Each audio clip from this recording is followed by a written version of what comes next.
if I ever see the comments on like that KSL news piece or something, you know, the local news in Utah on something like a wildlife thing, just the comments are, or like our social media, Facebook posts, do you read them? Instagram posts. I don't know. Maybe if I'm feeling a little too good about myself, they're You need to be knocked down a peg. They're brutal. Yeah. They'll help keep you humble, man. I read it like, oh, these are so brutal. But the funny thing is, I've run into some of those folks in real life. Oh yeah. And talk for 10 minutes, and like, yeah, maybe we don't see everything exactly the same, but at the end of the 10 minutes, it's like, oh, he's a good dude. Yeah. We're all right. Like, okay, yeah, maybe I don't agree, but I guess I can kind of understand. It's totally different, completely different. It is two completely different worlds. Yeah. Online and social are two completely different And online, the guy's like just a total jerk, just brutal, so harsh. And then you talk to him for 5 minutes in real life, and it's like, oh, okay. All right. Yeah. The thing I don't get is the like the current state where everybody feels like they have to offer an opinion on absolutely everything. Yeah. Like, I mean, I tell my oldest kid all the time, I'm like, you know, you don't have to engage on absolutely everything. Like, you can rein it in. I mean, and he's not too bad about it, but I'm just like trying to teach him, like, listen, just because you have an opinion doesn't need to put it out there all the time. That's a good father right there. Just teaching him how to like manage the real world. You know what's funny? Those social media is so engaging. I've caught myself a couple times be like, oh, no way, man. Oh, I'm getting in there. Goonies is way better than Back to the Future. You know, and then I'm like halfway through typing it, and I'm like, whoa, who cares what I think, man? Why would I even? So I have a 4-year-old daughter that's like a rage monster, right? She's just got all kinds of rage, and she hits her older sisters. And since we're crappy parents, we've now told my 8-year-old daughter, I'm like, if she hits you, hit her back. That's a good parent. She's got to learn that if she's going to throw a punch, she's going to get another one thrown back. You guys need some boxing gloves and just let them go. That's a good parent. That's what we did when I was a kid. Physics 101, man. Yeah. I got a 4-year-old boy, and his cousin, my niece, is a 7-year-old girl, and we do the same thing. Like, you guys figure it out. If you hit each other, you're gonna get hit back. I don't know what to tell you. Yep, that's life. That's the way it works. Like, welcome to repercussions, like we're talking about. Yeah. Well, I guess we'll jump in and just introduce you guys real quick. We're fortunate to have you. We appreciate that it worked out that we're here in Salt Lake at the Hunt Expo and that you guys were able to stop in and visit with us. So I got Dax Mangus. Mangus? Yes, sir. Not Mangus, right? Why do I want to say Mangus? Mangus. Like an Angus bull, but with an M in front of it. Ooh, I like that. Mangus. And Mike I'll never Wardle. forget it now. Yep. So you guys why don't you go ahead and just like give us a real quick synopsis of what it is that you guys do and why we had you on today. Okay. Why do you think we did? I'm Dax Mangus. I'm the Big Game Program Coordinator for State of Utah. I've worked for Utah Division of Wildlife for about the last 16 I was going to or so say, years. somebody asked me yesterday, and I said, it's probably got to be 16, 17 years. Traylon and I were at school together at Utah State back in the day. Yeah, Dax was the smart kid in class. You were the one. That's the guy you cheated off of? Dax was the guy that like held the grade, like the high grade in class, and we were all kind of just below. So you're the one everybody hated. You were the one that ruined the curve. I liked on the him. test. He was generous with his help. If you needed some help, like with there's nothing worse in college than Dr. the guy. Conover. Oh, yeah. Nothing worse in college than the guy who would sway the curve. Because I'm a C student, right? Yeah. I've always been. I was the helpful one. I was the one that swayed it lower. Yeah, right. I was the one everybody liked. So it's like any time a guy's like, well, he scored 98, so it's only swayed 2 points. I'm like, motherfucker, are you kidding me? 2 points?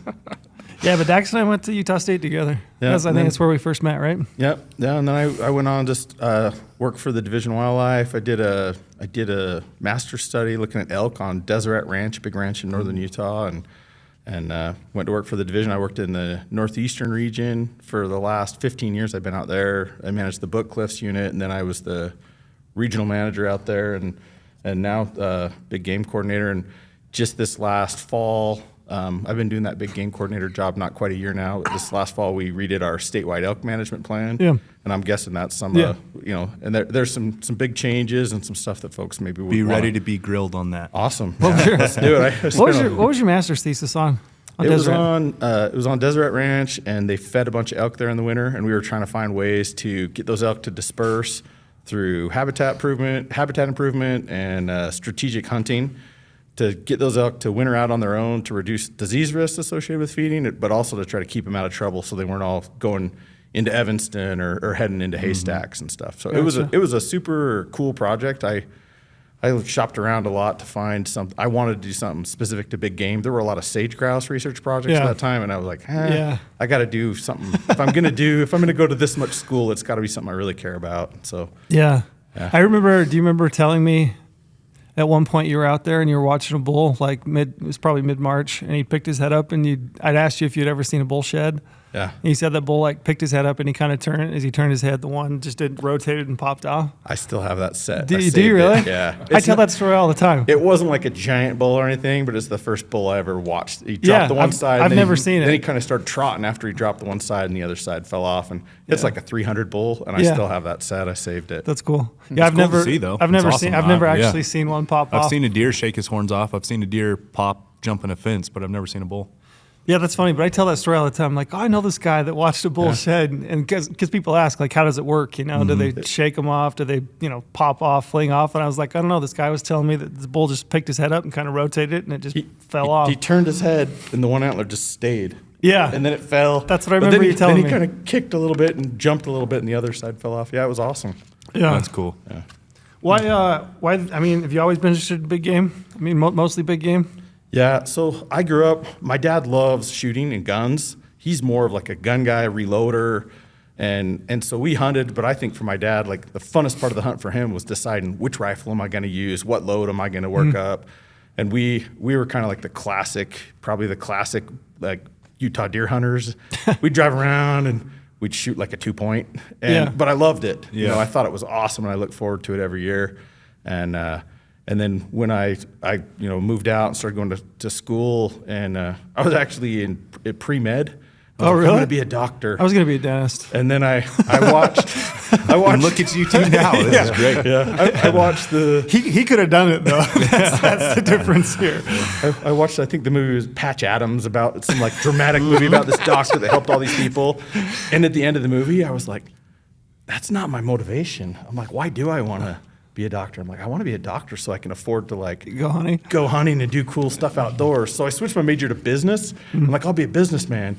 And then I hung out with all these guys in business, and all they talked about was money nonstop. And I was like, man, money's cool, but like for me, I don't really love the money itself. I just love what it lets me do. Yeah. And then one day I changed my major to wildlife, and I told my dad. My dad has like a master's degree in economics, and he was a stockbroker and owns a business and stuff. And I told him I was going to be a government employee in wildlife, and my dad was like, "So pumped. Are you sure? Like I'm going to have to support this kid the rest of his life." But now my dad's proud of me. You know, of course. But there was a moment there. My dad was like, "Are you sure that's what you want to do? Gotcha. Do you know what those guys get paid?" Which is sad, honestly. It's sad, right? Like there are certain, teachers is one, but I don't know. Yeah. We can get into a whole other Every job has its teachers. trade-offs. Yeah. And I've been able to do some super, super cool things, been part of stuff that I cared about and that I was passionate about. And that's worth it to me. And, I mean, I'm not the richest guy on the block or anything, but, we get by. I have 4 kids, and we get by. We haven't starved to death yet. I probably got to starve a little, So you make it work. That's awesome. Make it work. Yeah. Mike, what are you? You're the biologist, right? Yep. Beaver District? I'm a district biologist. So I'm Mike Wardle. I live in Fillmore, and I cover like the Fillmore Pavant, the Beaver, and the Fillmore Oak Creek units. So I've had a weird career in the agency. When Trail was with the division, I was a seasonal actually at that time working. Yeah, that's right. Remember? Yeah, I remember that. And I started doing depredation work full time and started my master's degree then. And then I actually went and worked in the Salt Lake office for a few years as a coordinator. Do you have to have a master's to be in your guys' line of work? Do you have to? For the biologist positions, wildlife biologist positions? I worked in somehow. I didn't have a master's degree, but then I had. That would have kicked me out immediately. I think I had 10 years of seasonal work with the Forest Service, and then I don't know. I just got lucky. There's some paths into it, but nowadays I think it's been a while since we had someone who doesn't have one or isn't enrolled in and like working on a master's. Yeah, I mean, I know the expectation is that you pretty much have to have a master's. Yeah, I got lucky because I didn't have one at first, but the state has a program that'll help fund your education and put you through. That's nice. Get your master's. So I've been pretty lucky that way. What did you do your master's on? Done it.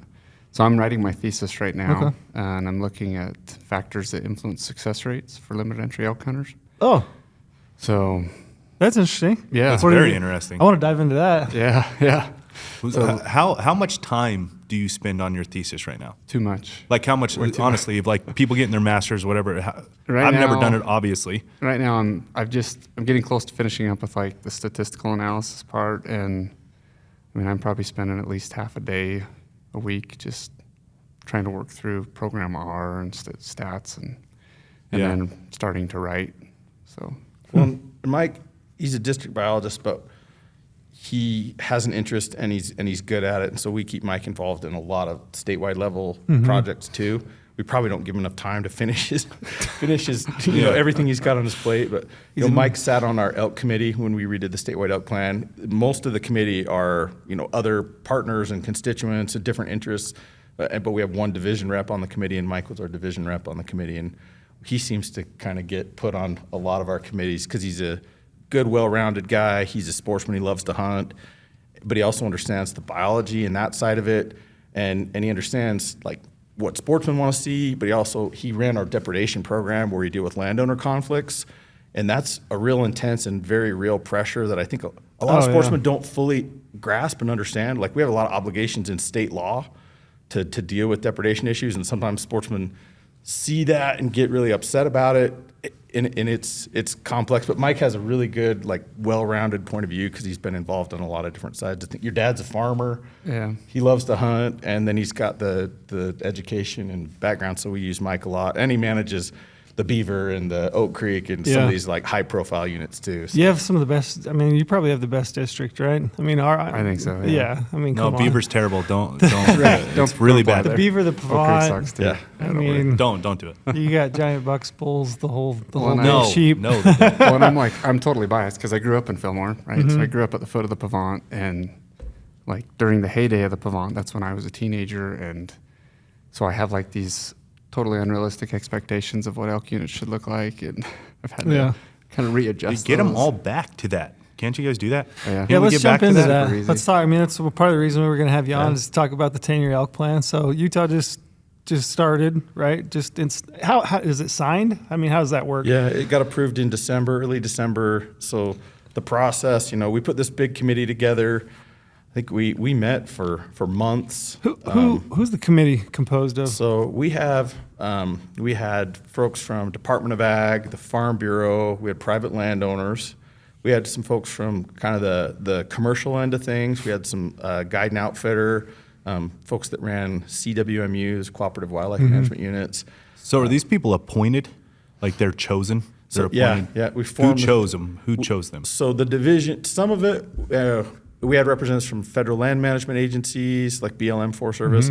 Some of them are folks that we specifically reached out to, folks who'd served on like our regional advisory councils. And then some of them we reached out to an organization or agency, and then they told us who the representative was going to be. Like we had Rocky Mountain Elk Foundation, Utah Archery Association, Sportsmen for Fish and Wildlife. So we had a county commissioner on there. So we've got, you know, elected officials, folks that are really focused on elk. We have landowners and land interests, and like I said, BLM, Forest Service. So it's a big group, and we try to get, you know, all the different angles, all the different interests together.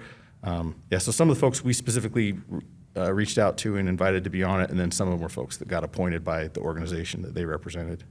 That must be like trying to put a pack of cats in a bathtub. Get all of them together and then try to get everybody like on the spray same 'em all page. I with mean, that water. sounds like it. Yeah. I mean, that sounds like an insurmountable task, honestly. We had a few meetings that went for like 4 or 5 hours, and at the end of the meeting, I left and thought, wow, we just accomplished nothing. Yeah. We just spent 4 or 5 hours, and I don't think we, but we did, because I think a lot of folks had something they needed to get off their chest. And so a few of the meetings, I don't know if we made a ton of progress on paper, but people got their piece. They were able to say their piece, and so then we could move on and start dialing into stuff. There's like an education factor too that has to take place in those first couple of meetings. I mean, we spent a lot of time hearing from researchers out of BYU, us presenting data, and like trying to get our everybody at licensing. the same level of education. Our licensing folks came and talked a lot about, we spent a few meetings just trying to get everyone up to speed on all the research we've done recently, looking at harvest data, draw odds, all kinds of stuff. Going into that process, who is it the division that kind of keys up the agenda as far as like what problems you're trying to solve for? And you kind of outline it for the group, and then as a group collectively, you're like working towards solutions to those problems. Is that kind of the take? So yes, but also in our first couple meetings, we said, what's working well with elk management in Utah? What's not working well with elk management in Utah? In the division, we had a couple things on that list, but it was also open to everyone else in the room for, if you got things that you feel like are working great that we got to double down on, or you got things that aren't working that we need to try to tweak. There's elk what in the are those field. things? In the division, we had some things on both of those lists, but also the other folks from the committee did too. Gotcha. And I was the chair of the committee, so and we had a facilitator there as well. And so, I would set the agenda, but we really tried to incorporate, what folks that were involved wanted to talk about. Yeah. What are some of the issues that people think that weren't working well? Like, is that process started to kind of work itself out, and you're working through, and people are talking? What are kind of the problems or the things that people are bringing up as saying this is something that we need to fix? So point creep was probably a huge one. A big one. Yeah. So and then- opportunity, right? Just the opportunity in general.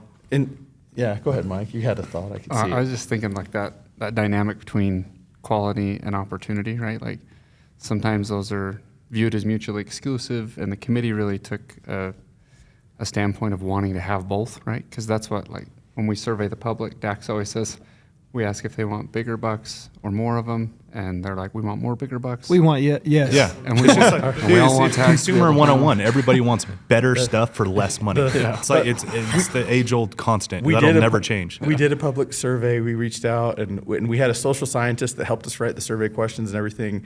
And still, at the end of it all, the answer was people wanted more of everything, everywhere, all the time, and they want to be the only one out there when they're running. Yeah. It was like, okay. Yeah. And what's perfect. funny is Sounds realistic. we could have guessed that, like Yeah. guaranteed. We could have guessed that, and you guys did all the work to get there. we tried to dial it in and be like, well, what trade-offs are you willing to make?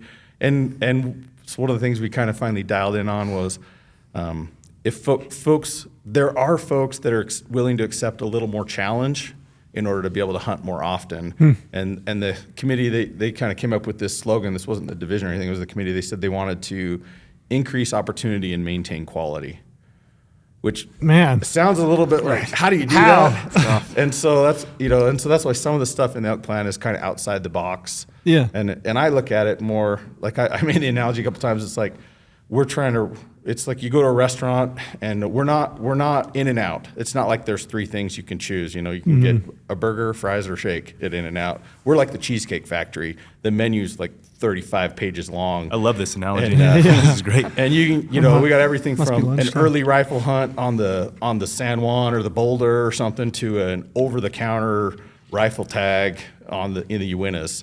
And that's from opposite ends of the spectrum as far as really high quality. We're managing for really old bulls, super high success rates, versus if we now have an over-the-counter rifle hunt on our any bull units, and it's after already the general season archery hunt and then a full week of limited any bull hunting, and if you can kill a bull on that hunt, holy smokes, man! Yeah, you've done something. We know it's going to be super hard, and it's not for everyone. And we're trying to kind of fill in the gaps in between there. So, if you're willing to hunt with a bow or a muzzleloader or during not the best dates, maybe you can get a tag without having to wait 2 or 3 decades. So I would assume you said point creep being brought up. Is that probably the most widely, the biggest complaint that people have across the board is that point creep, they just can't get a permit, not enough opportunity. They just want to hunt They more just often. want to hunt more often. Yeah, and I don't know if point creep plays into that, but I think that was probably the biggest complaint was people want to hunt more often. Point creep just speaks specifically to opportunity. It used that's to what be, it is, right? yeah. I mean, you and I are probably about the same age, but it used to be that people were, willing to wait. Like I knew a lot of people that are, got into the game about the same time I did. They were willing to wait the 15 to 20 years to hunt a bull that was 370 plus. You know what I mean? And like we all kind of accepted it. Do you feel like there's a swing now? People don't want to wait that long. They just want more opportunity. And it's split, but It's still split though. But there's fewer people that want to wait that long, I think, or we're hearing from them more. And part of it is, I think the guys our age and older that have a lot of points or had a lot of points, and then their kids start coming into hunting. Yeah. And there was a lot of folks on the committee. Some of the changes we made, if you're sitting on 25 points, some of the changes we made maybe aren't exactly what you'd want. Yeah. You know, a shorter season in that September rifle hunt, or, you know, if you have 25 points right now, you're probably looking at that and being like, oh, dang. But what was the game changer for a lot of guys was when they thought, like, well, I have kids or grandkids who are starting to get into hunting. And if you look at where we're at right now, you know, if you start with 0 points today, we were looking to draw an early rifle tag on the Monroe. It was over 100 years. Yeah. And so that's when they were like, okay, we got to change some stuff. I think that when you put that in perspective for people, when the next generation, the pass on of hunting, that's when people are willing to give up. Yeah. You know, they're willing to negotiate based on that. I know you guys hunt other states, and you're familiar with other states' draw systems. Were you at WAFA the one time in Texas? Did you go to that one? I was. You were in there? our workshop. Yeah. Yeah, and there was a lot of talk. I mean, I know that the various states talked a lot about the various draw systems across the board. If you guys, what's your current opinion on Utah's draw system? And as it relates to other states, do you like it? I mean, if it were up to you and you could wave a magic wand, would you do something different? You don't want Is that a bad question? You don't have to answer it. If you don't want No, to. they have I'll to jump answer into this that. one. I want to know. There's times when I look at Idaho and I'm like, gosh, it would be so great to just have it random, no bonus points, like not have to worry about this whole point creep idea. But in the same breath, I kind of like knowing that if I put in long enough, I will someday get that tag, as long as I outlive all the other people. Which is long as I not stop eating at guaranteed. gas stations. Like Yeah. never guaranteed, Yeah. you know? I mean, for you, that's the case, but like for a kid, it's, I Yeah. mean, it's like Dax just said, 100 years. I mean, Well, like, so this year I had 15 elk points and I cashed in on an archery tag on the Pavant because I didn't want to wait anymore for a muzzleloader rifle. Mm-hmm. And I think about that now and I'm like, after my waiting period and putting back in, that might be the only time I hunt a good unit with limited entry elk under the current status and where we're going. was there talk That's about hard. changing the draw system? I mean, completely? You know, the thing is the draw system is way bigger than just elk. Oh, yeah. You know, and we talked about it. It came up a little bit, and I'm torn on it because I'm like Mike. Like sometimes I see the benefits of like if it was just all completely random, and in Utah we kind of try to split the difference. You know, where it's like if you do keep after it long enough, your chances are going to get better and better and better. But there's also that random half of the tags that go to whoever puts in. Yeah. But the reality is, just our human population is growing like crazy. You know, the number of applicants we get every year goes up. Most years, I think it's about 7% annually increase in number of applicants for big game tags. And Is that resident specifically or that's non-resident? both combined, yeah. resident and non-resident. And the reality is we can't grow game populations and the opportunity to hunt at a rate of 7% a year. You know, we try to find opportunities when we can, but we can't grow our elk herd 7% a year annually. It's just not realistic. So it's going to get harder and harder to hunt by creating some of these kind of more outside the box ideas. Some of the things we did, it gives you more options. But if you're dead set on like a rifle September rut hunt, you're going to be waiting a long time, or you're going to have to just get super lucky. Yeah. And I don't know if there's a solution to that or a way around that. The thing that interests me, let me move my mic over here because Lorenzo and I are sharing. We're sharing. Yeah. Sharing is caring. The thing that interests me is if a state wants to try to reset these systems, how can you ever reset a system by also rewarding those people who have been putting in their entire life? Like, there's always going to be someone who is very, very mad. You couldn't. You'd have to rip the Band-Aid off and just take it in almost feel like shorts. it's a wash, like all those years are wasted, but then that's all that money you've invested into the state the whole time. To that point, did you guys ever look at like a math or extrapolation model of 100% of the tags are going to go to the highest point holders for the next 4 years, and then we'll reset? So at least you can get like those people out and maybe service some of those people that have 25 points, been doing it for a long time, but then you have a great reset. Like, have you ever? We looked at it. There's so many people with a lot of You would points. never we hit. couldn't do Couldn't it. do Yeah. it. And I think a couple years back, we even took around through our public process, all our public meetings, a proposal to change the splits of right now it's 50-50. 50% of the limited entry permits are drawn from amongst the folks that have the highest number of points, and the other 50%, random. it's like weighted random. Yeah. And we proposed changing that to give more of a higher percentage of the permits to people with the maximum number of points, and it was like soundly rejected through the public process. Yeah. Yeah, because people want the random chance. Yeah. Yeah. And so we're kind of in this You're we've had some pretty intense internal conversations, like, is this something we could do? Like, could we merge the point systems for deer, for example, between general season and limited entry? And as a hunter, you can see how that could be beneficial in some ways. But then as an agency where we serve sportsmen, that's our job. Is number one, to manage the resource well, conserve the resource and manage it wisely. And number two, it's to serve the citizens of the state of Utah and folks that want to come here and hunt. And, and some of our folks are, from like a customer service standpoint, it's like, we can't do this to our folks that have invested in the system for all these years.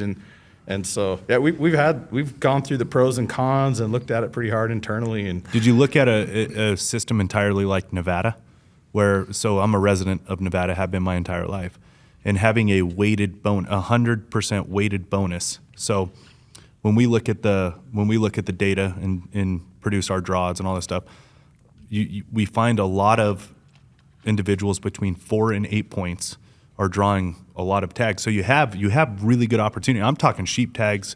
We're talking elk tags, like very high end tags. And obviously, it's mathematically that's where most of the people sit, is between 4 and 8. But as somebody with 15 points, I have 15 points for sheep. I drew my elk tag with 12 points. Had a guy in my office draw it with 3. Like, I find that very fair as an individual, because I know I'm getting closer as I get more points. Like, I know I'm getting better chance at the sheep tag with 15 points now, but I also understand that somebody with 2 points, 3 points, 4 points is going to draw, and I think it's a fair trade-off, as an individual. yeah, no, it's interesting because, like on one side of Utah, we got Colorado that's essentially straight preference. Yeah. And then on Nevada, it's squared, Straight bonus points yeah. squared. Yeah. In Utah, we've got, half hybrid. Half the straight preference and half is a weighted random, but it's not squared. It's just linear. Yeah. So I don't know. There's a ton of pros and cons. In Idaho, to the north of us, is totally random. Do you think, I don't know. going back in time, do you think if we all had, the foresight to know what this would turn into? I mean, do you think we all just should have went random? It probably Like a New Mexico system where you get totally random and 3 choices? It might look different if we went back. But it's interesting. I'm invested in it enough now. I have enough points that I kind of want it to stay as me individually as a person. I'd kind of like it to stay how it is. Yep. But if I had 0 points and I was just getting into hunting, I might be like, oh, this is horrible. So I don't know. We probably just wouldn't have started the R3 initiative, right? Where we're trying to recruit hunters. It's one of those kind of things. I don't know if there's a right answer and a wrong answer. I think there's just different ways to approach it. Yeah, no right or wrong. It's just all different. Yeah. And, Some people are going to really like one way. Some people are going to like another way. And, I've always wondered too, like, if there's a way we could get all the states together, all these smartest people around. Like is there Dax? something we could potentially think of that could make it fair? Like, every time you apply and don't draw, you get -2. So, like, why would you want to shoot for the stars every single time? So you're getting minus a couple bonus points until you get reset down to 0. And then everyone's at 0, but it, like, makes your strategy different. We have to think about what you're applying for. Like, is there a way Remind me, make it Trevor. somehow fair to the people who have been applying for a long time, but also reset the system? Well, that's kind of what that meeting was at the Deer and Elk Workshop. Like, Trail came, you presented all the different methods, Yep. right? And then didn't we have a panel discussion with a bunch of different state representatives? Yep. And they were all like the Daxes of each state. You know what I mean? Yeah. And Yeah. It sounds like this is a job for Elon Musk. that's what we need. Like, There we right? go. Like, we need this guy to become a hunter, and he'll figure this shit out, guaranteed. or some really brilliant AI or something that Yeah. Elon programs. Yeah. Elon is AI. Yeah. He's the human form of AI. We need the Tesla of point programs. That's it. Yes, we need this guy to figure it out. I mean, you guys are the professionals at looking at all the different point programs and draw odds across all the different states. And you guys ought to be putting on workshops for all the state fish and game folks and all the different commissions and wildlife boards. Well, it's a out very there. good point. And like you're saying, you're surrounded by all the states are entirely different. Yeah. Our take on it is apply in all the states because they all have their pros and cons. So, like, the thing that has changed on our side of the like from us as hunters who live it, breathe it, try to digest it and have our own strategies and produce, articles and content for other people to build their own strategies, is it's never been more apparent than now to hunt as many states as you possibly can. Now, granted, it gets into a financial discussion, which we've had before, of how do you apply for as many states as you can, as financially responsible as you can. But like that is the game now. Is you have to hunt as a resident and non-resident in multiple states. Whatever that is for you, you got to figure it out. You have to take advantage of each state's opportunity of their system, right? Which Utah has some, Idaho has some, the random, and Nevada has. You got to take advantage of it. That's what's changed. And you guys do that a little bit, I know. I know you guys hunted out of state some too. No, I want to hunt every year, and so you got to cast a pretty wide net. Exactly. Nowadays, last year was the first year in I think almost 20 years I didn't have a deer tag in Utah. Yeah. Because I would rather hunt a really tough unit than not hunt. I'll and that's what I did last year. I had no points, and I looked like, what's a unit I can draw with no points, and I put in, and I think. Like out of the hundreds of people that put in, there was like 17 who didn't draw, and I was one of those 17. You're one of them. But it was sad for me. I was really sad that it was the first year I didn't. And Idaho's changed all the. Idaho used to always be my back pocket deer state, and Idaho's changed everything. Their tags sold out on December 1st in a couple hours or whatever. I'm like, man. So I hunted elk and pronghorn last year. Yeah. I didn't have a deer tag for the first time in 20 years, and it was sad. Yeah. It's a bummer. It is a bummer. It really is. So That's where cast a wider net, right? Start looking at Colorado, Yeah. start looking at Wyoming, Nevada, all these other states that are, somewhat close to you. Yeah. That's what's changed. Is having to do that now. I didn't draw Colorado either. Yeah. I have max points in Wyoming, and I sat on them. Maybe I need it. See, There you you could have go. had a deer tag. I'm gonna burn them. I got to get them burned now before they change. I know. Too much. I got a guy who's looking for a party app. I got some spots. So going back to the elk plan, we kind of identified the point creep, people opportunity. So this 10-year elk plan, this will go into effect and run through 32. Is that right? 2032? Yeah. Is there an easy way to recap exactly what is the change? Yeah, just so just that's like what- a that's what I was clear- gonna get What is into. the clear change? Yeah, if like, there's what- any what are easy the way to biggest say that, what changes? is the change? Okay. There's kind of a lot, but I'll try to boil it down. So in Utah, we've got general season elk hunting and limited entry elk hunting. Within the general season end of things, we have spike bull hunts that typically occur on our units that we manage for limited entry bulls, for big branch antlered bulls. But we allow hunting of yearlings on those units, essentially yearlings with the spike hunt. And then we have any bull units that are general season units where they can harvest any bull, a spike up to whatever it may be. Those units typically have pretty low success rates. They're hard hunts. They're an opportunity hunt. They're focused on opportunity. The big change that we made there, our general season elk tags, they have a quota, an overall quota. We sell up to 15,000 spike tags, and then 17,500 any bull tags was what we were selling. And that any bull, the rifle portion of the any bull hunt was a 13-day long hunt, and we split that into 2 7-day rifle hunts. So it occurs during about that same time frame, early October. It's now 2 7-day rifle hunts. The first hunt has a quota of 15,000 that are available. The second rifle hunt has no quota, so it's unlimited. So that's probably the biggest change with general season elk hunting. So, and part of it is our archery hunt is unlimited. There's no quota there either. We wanted to have just the ultimate opportunity hunt for folks that don't draw anywhere else, or they want to be able to count on that family hunt. And so that's that second any bull rifle hunt. And those tags have been selling out just quicker and quicker every year. Ever since COVID, they sell out. It used to take weeks, even months for those tags to sell out. And then after COVID hit and everyone decided they wanted to be outside, which is great. That's a good thing that came from COVID. For sure. Now those tags just sell out in a matter of hours. So previously, you had 17,500 tags at the same time. Yeah. And now you're cutting it down to 15,000. So that'll be in the field. And we added some additional any bull units too. We added Yeah, some 5 units units. So you're going to that- spread some units. opportunity. You're going to spread some pressure. Yeah. The hope is to spread some pressure, right? And then offer that complete opportunity, just get after it style of hunt. Okay. Yeah. So that first week of that hunt, there's an additional, it's almost 3 million acres of land added in. Okay. But it wasn't like our slam dunk performing limited entry units. It was limited entry units that struggled to perform well as a limited entry unit. So it's not like those units are going to be, off the charts. Can you define perform? Is that harvest success or is that size? Age class? We managed Age to class? age class, Okay. average age of harvested bulls. And so those units that we had, no matter how many permits we cut, we couldn't regularly hit those age objectives, or we had really low hunter satisfaction and really low success. So those are the units we made any bull. We made those general season. some units, some areas. So yeah, that's the big change in that second rifle hunt. I've had a few people be like, that hunt sounds horrible. I would never want to do that hunt. And I'm like, it's not for you then. That's not the right hunt for you. It's probably going to be crowded. I would guess success rate might be in the single digits, but I would take that tag over not having any tag. I agree. Gotcha. Being out in Nevada, I'd pick up that tag every year I had an opening. Yeah, why not?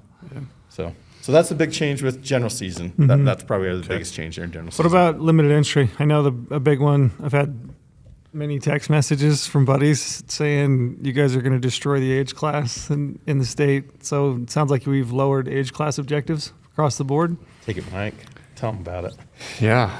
I'll let you talk to the more controversial. Give a quick rundown on how you have previously managed limited entry units for age class, and how that process what's the quick works. change? Like, what is the quick definition of the change? So we used to manage 7.5 to 8 year old. We had units where the objective was an average age of 7.5 to 8 year old bulls in the harvest each year. Based on a 3-year average, Based right? on a 3-year average, yep. And then we had units that were 6.5 to 7, then 5.5 to 6, and 4.5 to 5.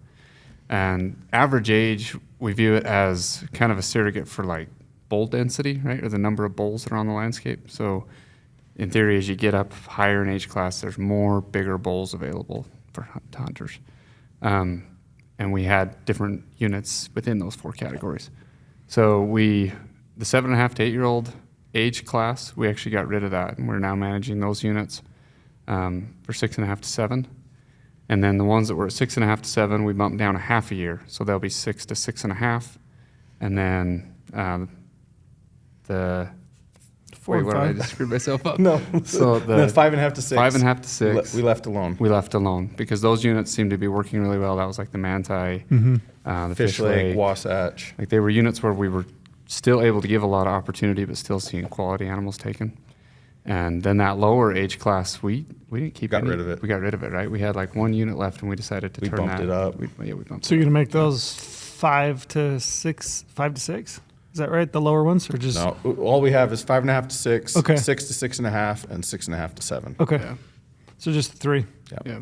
Do you think it's going to have an impact on those premier units, Boulder, Pavant, San Juan, that have typically been your 7 to 8 year old bulls?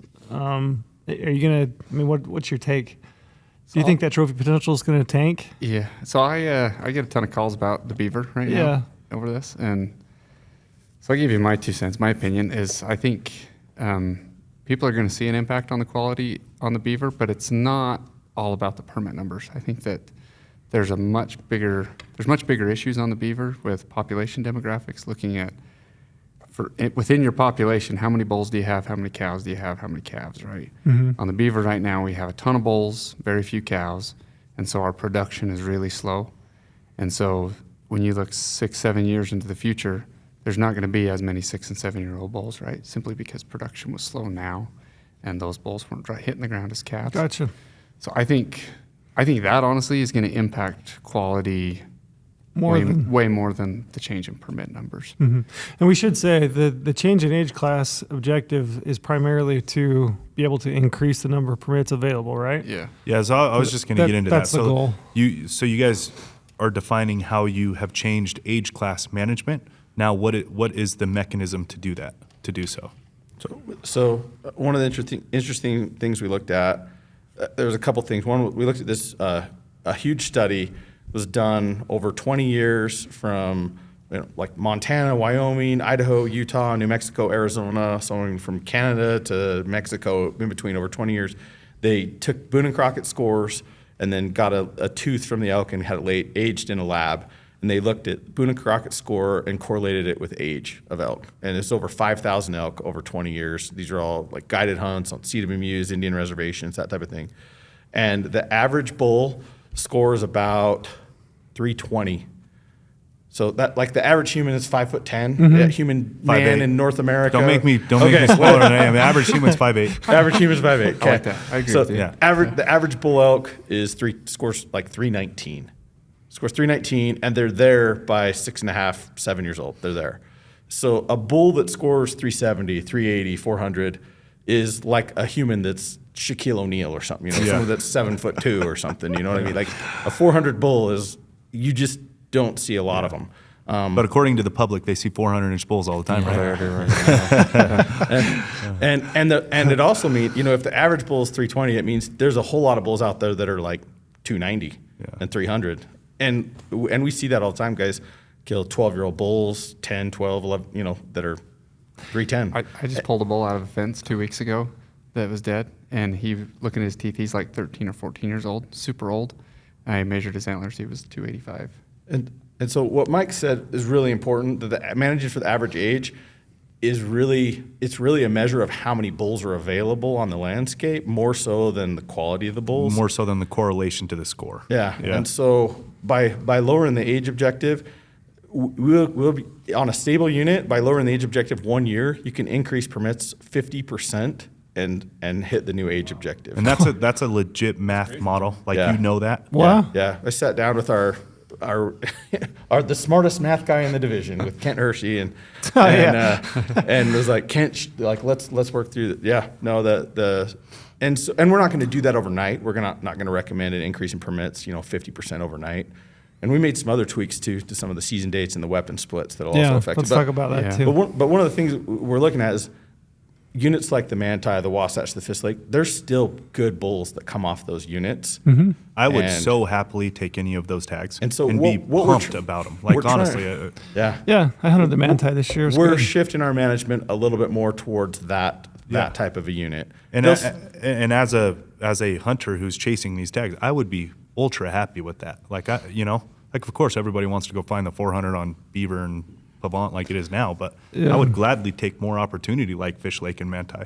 Gladly as a hunter, Yeah, it's interesting. It's a value judgment, and everybody's is a little bit different. I mean, because I know there's guys that unless it's a 360 or 380 plus they're bull, not they're just not even interested at all. Yeah. The thing is though, there's guys that kill 360, 380, 400-inch bulls on the Wasatch or on the Manti every year. I mean, it happens. Yeah. For sure. And so, there's a shack in every unit. Your likelihood of finding those Shaquille O'Neal bulls or whatever is higher when you have more animals. You know what I mean? Your likelihood of finding a 7-foot tall human in the greater Salt Lake area is probably a lot higher than if you're in rural Utah. Yeah. But there's a Sean Bradley every once in a while that pops up in rural Utah. I love this analogy. Yeah, this is great. No, it is interesting. Like when you talk about animal genetics, it's the same as humans, right? Like there legitimately is a shack in every unit. It's like it's just the outlier. Dax, what do you know about genetics and animals and producing trophy antlers? And as far as like genes, where does that come from? Do you know?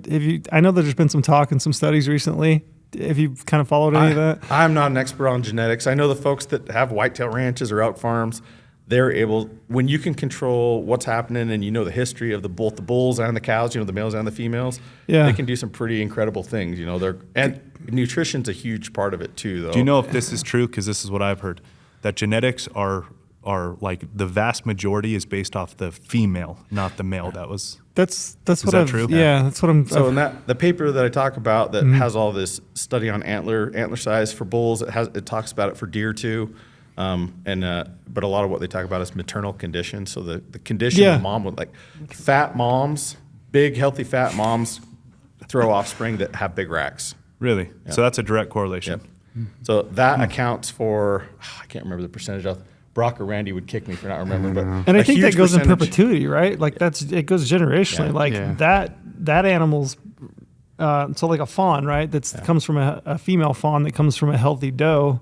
She's more likely to pass that on. It goes on and on, right? Like this bleeds downhill pretty quickly, is my understanding. So it's genetics, it's nutrition, and it's maternal condition. Yeah, so the maternal condition the mom condition. was in, and that's some newer research, some stuff that I think not a lot of folks were aware of. A lot of folks think it's just age, and it's not. And it's not even just age and condition, or I mean age and nutrition, but age, nutrition, and was your mom big boned? Yeah, so the maternal condition, is that like body fat percentage of that doe, or is it like bone density? Is it just the body overall? Fat. Yeah. We need to get some corn-fed does out there, does and cows. I'm working on it. Yeah. So if you could potentially increase the number of permits for each unit that much, what's the strategy to stratify that? Like, how do you allocate those permits through those, the different hunts so that you still retain a decent hunt for people? Like, how do you tackle that? So I think the weapon splits is something we need to talk about Yeah. with that. So we're making changes to how we allocate the permits to the different hunts, right? Before it used to be, I'm going to forget the percentages, Dax. You better go through that. 25% archery, 15% muzzleloader, 3% multi-season, where they can hunt all the seasons, and then 57% went to rifle, any legal weapon. And of that 57%, we were splitting most units. It was like a 60-40 split between the early rifle hunt and late rifle hunts. On the units when we had a mid-rifle hunt, I can't remember the splits off the top of my head, but they were weighted pretty heavy towards that early rifle hunt in September. The new splits are quite, and this was interesting because this is social, really, and we looked at it, and 80% of the applicants apply for rifle permits. But we kept the overall splits the same. So 25% archery, 15% muzzleloader, 3% multi-season, 57%, were for any legal weapon. But we split them out. So of the overall numbers, it's going to be 25% archery, 15% muzzleloader, 10% early rifle. And it's a shorter hunt. It's only 5 days in September. So that rifle rut hunt is only 5 days, and it's only 10% of the permits. Then 30% of the permits are going to go to the mid-season, which is early October, so it's maybe tail end of the rut, kind of getting into post-rut, and it's on top of spike hunters, so there'll be other folks in the field with you. And then 17% to that late hunt. We're still doing a late rifle hunt? Yes. Do you see that going on? Because I know there's been a bunch of talk, specifically for units where I'm from, the Dutton, some of those units that seem to be more susceptible to like late season, harvest. Essentially, like the Dutton, a lot of people would take the late tag over some of the early tags just because it's so open and glassable. Is there talk about changes to those hunts, or we sticking Are dates with staying the same on those? Are they still that late? Are we sticking with late rifle hunts then? As a district biologist, you have the leeway to change those percentages. So like on the Dutton, the biologist there can make a recommendation to push more of those permits into the mid-season. But I think they'll be reduced with the new splits. Yeah. It's going to cut early and late rifle tags like almost in half from what we currently give, and it's going to push most of the rifle To that permits middle hunt, to that middle rifle hunt. which we know it will be harder. And that was part of that trade-off of challenge and opportunity, and folks were willing to accept more challenge if they got to hunt more often. And so that was part of it. And we had some huge philosophical discussions and some huge arguments on this committee about whether or not you should even hunt elk with a rifle in September. We do more rifle rut hunting. I think for a lot of folks, that's like the holy grail of elk hunting, perhaps. I can use a rifle during the peak of the rut. But there's a lot of folks who are like, we do more rifle hunting in Utah than anyone else. This is insane. You should only be hunting elk with a bow in September. And I don't know if there's a right or wrong answer to that, but people felt strongly about it. And what we did was a compromise. We reduced the number of rifle rut hunt permits in September, and we cut it to a 5-day hunt instead of a 9-day hunt. Was that based on, do you think cutting that hunt will impact overall harvest success at all, or are most people harvesting within the first 5 days of that hunt anyway? They're harvesting. They're harvesting. It was like, I think it's 70-something% harvest within the first 5 days. Gotcha. And the folks who aren't harvesting, it's probably because they're being selective. Yeah, my gut is it's to the age class thing. You're going to kill that 340 bull on the second day instead of passing them now, looking for something else, knowing you had 7 more days left. It probably won't reduce harvest very much, but it'll reduce selectivity. Yeah. Hunters will probably be a little less selective. Exactly. Which isn't a bad thing. Yep. The weapon split change is a big deal for folks that are paying attention to draw odds because it's going to change stuff this year. Like if people aren't aware of this and they're expecting to draw an early rifle tag, and like the Pavant was at 18 permits last year and is now down to 6, and that was another question. Yeah. So Be aware of that. will you guys publish, previously we haven't, right? Permit numbers haven't been approved prior to when the draw deadline was. Is that something that we will have this year in hand? Will we have permit numbers before the application deadline? have the recommended permit Recommended. numbers, right? Yeah, and that was something we really wanted to do because you hate to throw. I think you've been throwing the curveball a few times, Carol. I know when you were trying to draw your goat tag. 2 years in a row.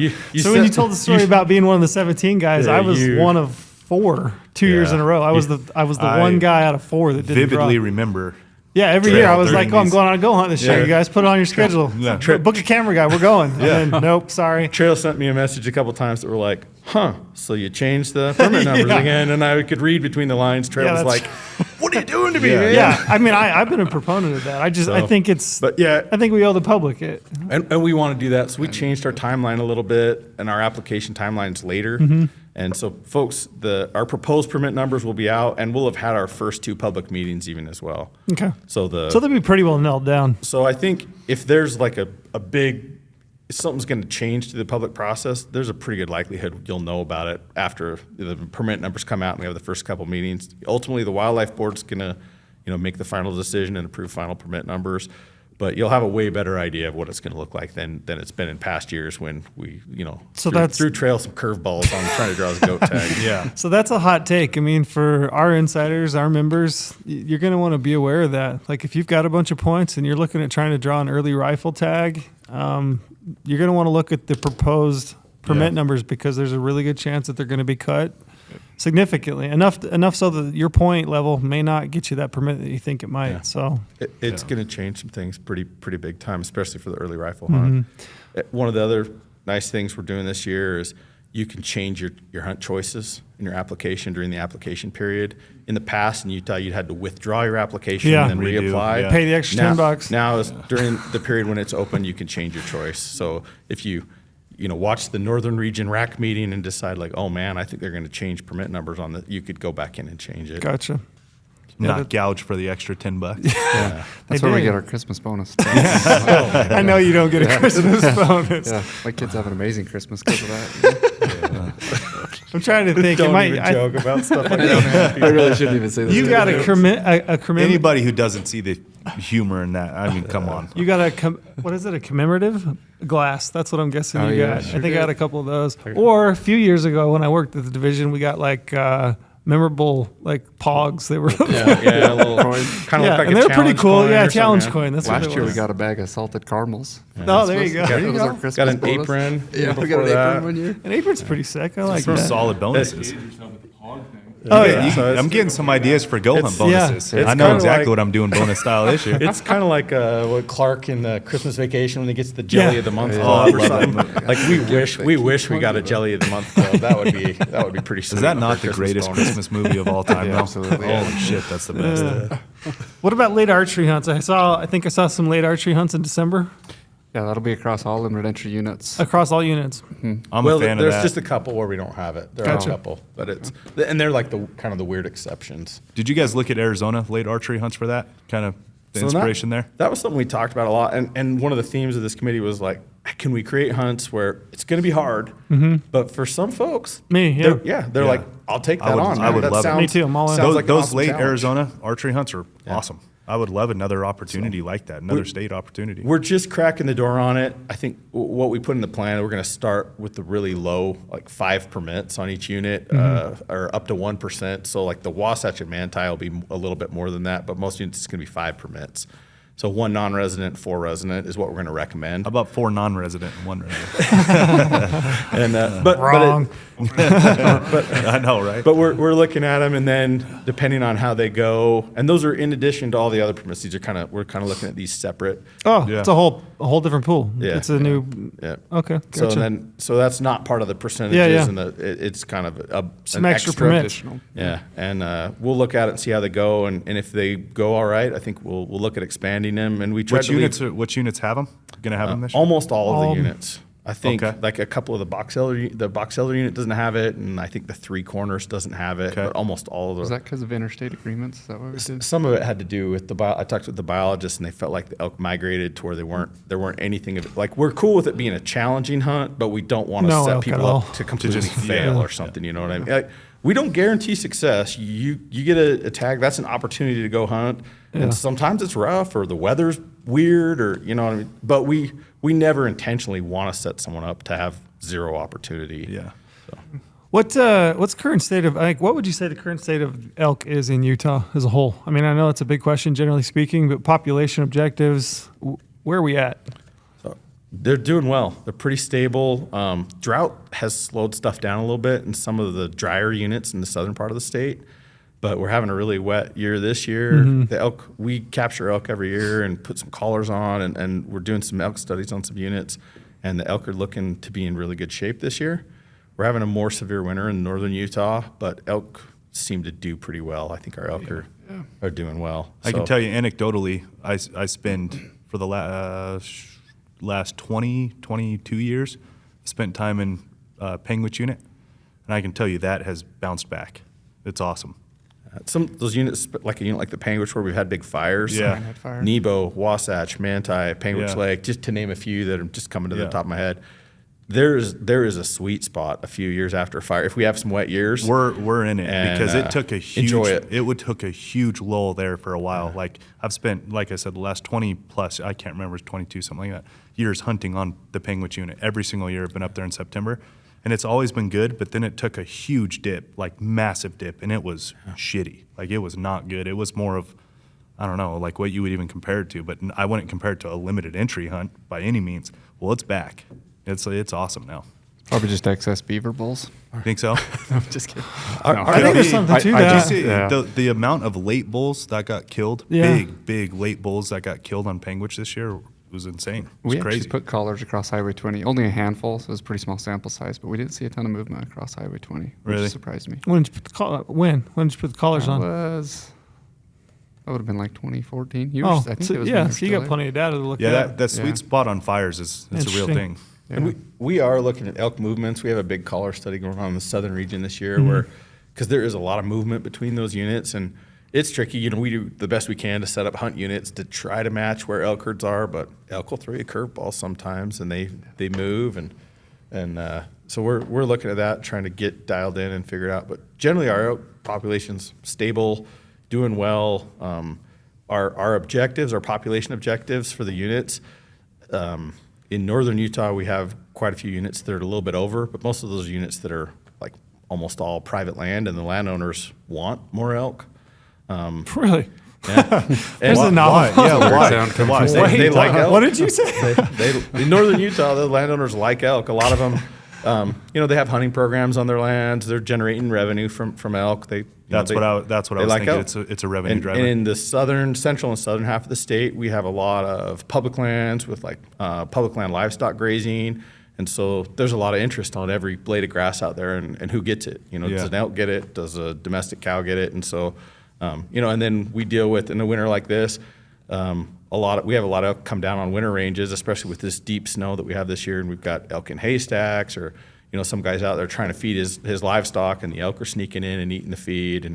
And we have a lot of good landowners that we work with, and they're pretty tolerant, but they do hit a point where they're like, holy smokes, man, hay's $300 a ton. Yeah, I it starts can't hitting their feed, I bottom can't feed line. all your elk. Yeah. And so we've got to work on that. A lot of our elk population objectives, they're not necessarily a biological carrying capacity. It's more of a social carrying capacity. And how many elk can we have without having too many conflicts? Is it with the role of elk, like just the health of elk populations overall? What role do landowners play, do you think?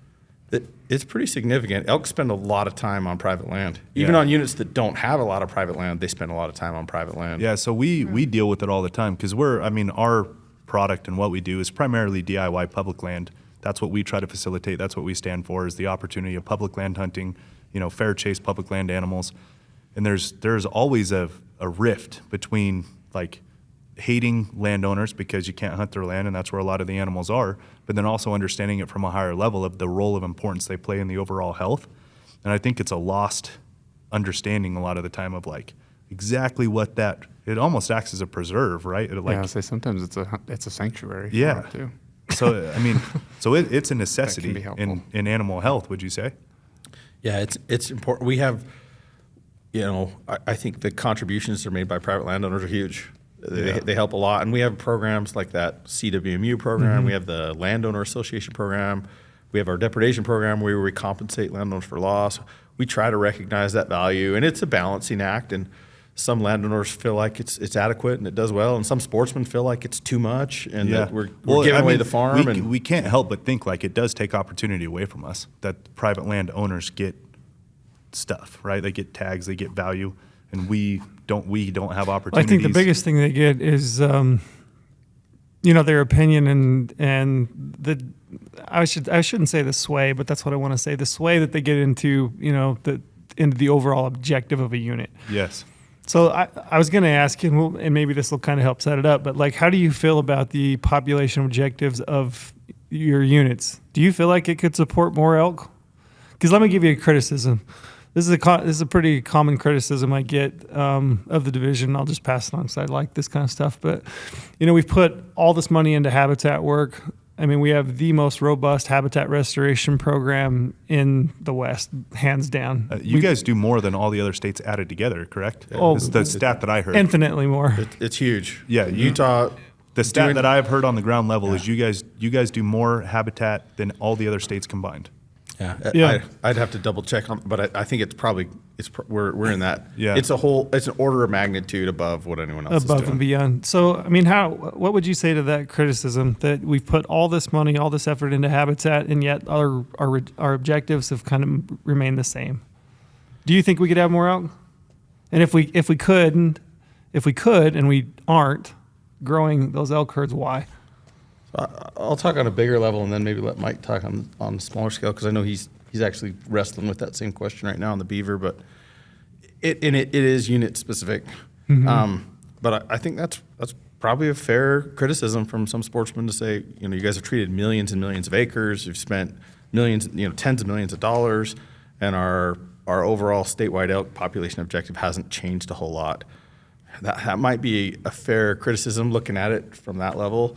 And I think some of these programs that maybe sometimes sportsmen are like, well, this is not fair if landowners get this and this and this.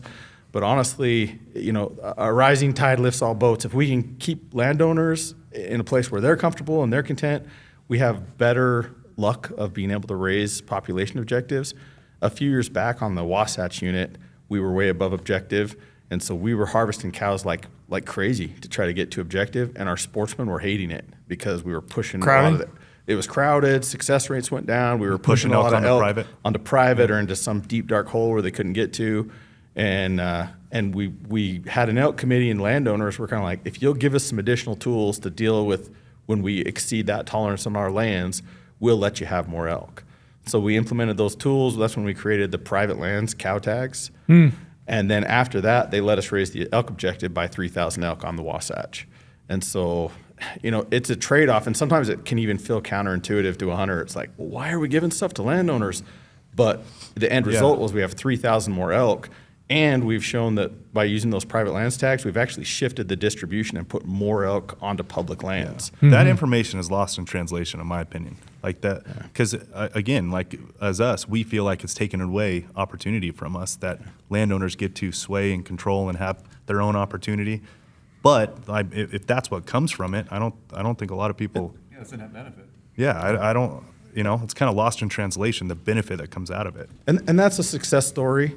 And there are some units where it's the opposite. It's maybe not going that well. But Mike, you're faced with it. You're looking at it right now. What's your thought process? Yeah, Mike, we need more elk, bud. Yeah.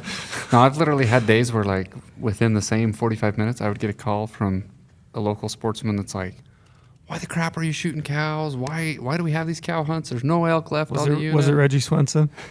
He's yeah. I've had those calls for Reggie.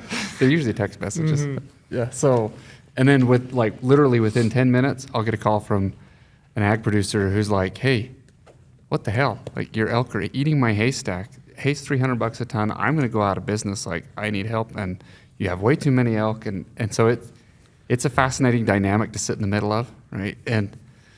But I personally, within my units, I think there's room for growth. You look at the beaver, we've had the Twitchell fire, we've had a ton of habitat work. I think there's definitely more room for elk. We're in a much better situation than we were 7 years ago with private land depredation.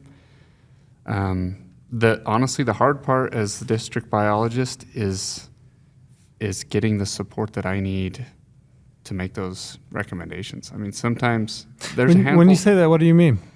I mean, like RAC meetings. So, like, when you show up at a RAC meeting, I know this 'cause I'm leading the witness, but the loudest voice in the room is a rancher, typically. Would you say? So yeah, sometimes. And they show up in droves. Is that kind of what you're saying? Are you saying that we need more sportsman support to rally the troops for increased elk objectives? Yeah, I'm saying if sportsmen want that, they got to show up and ask for it. Like, this is a.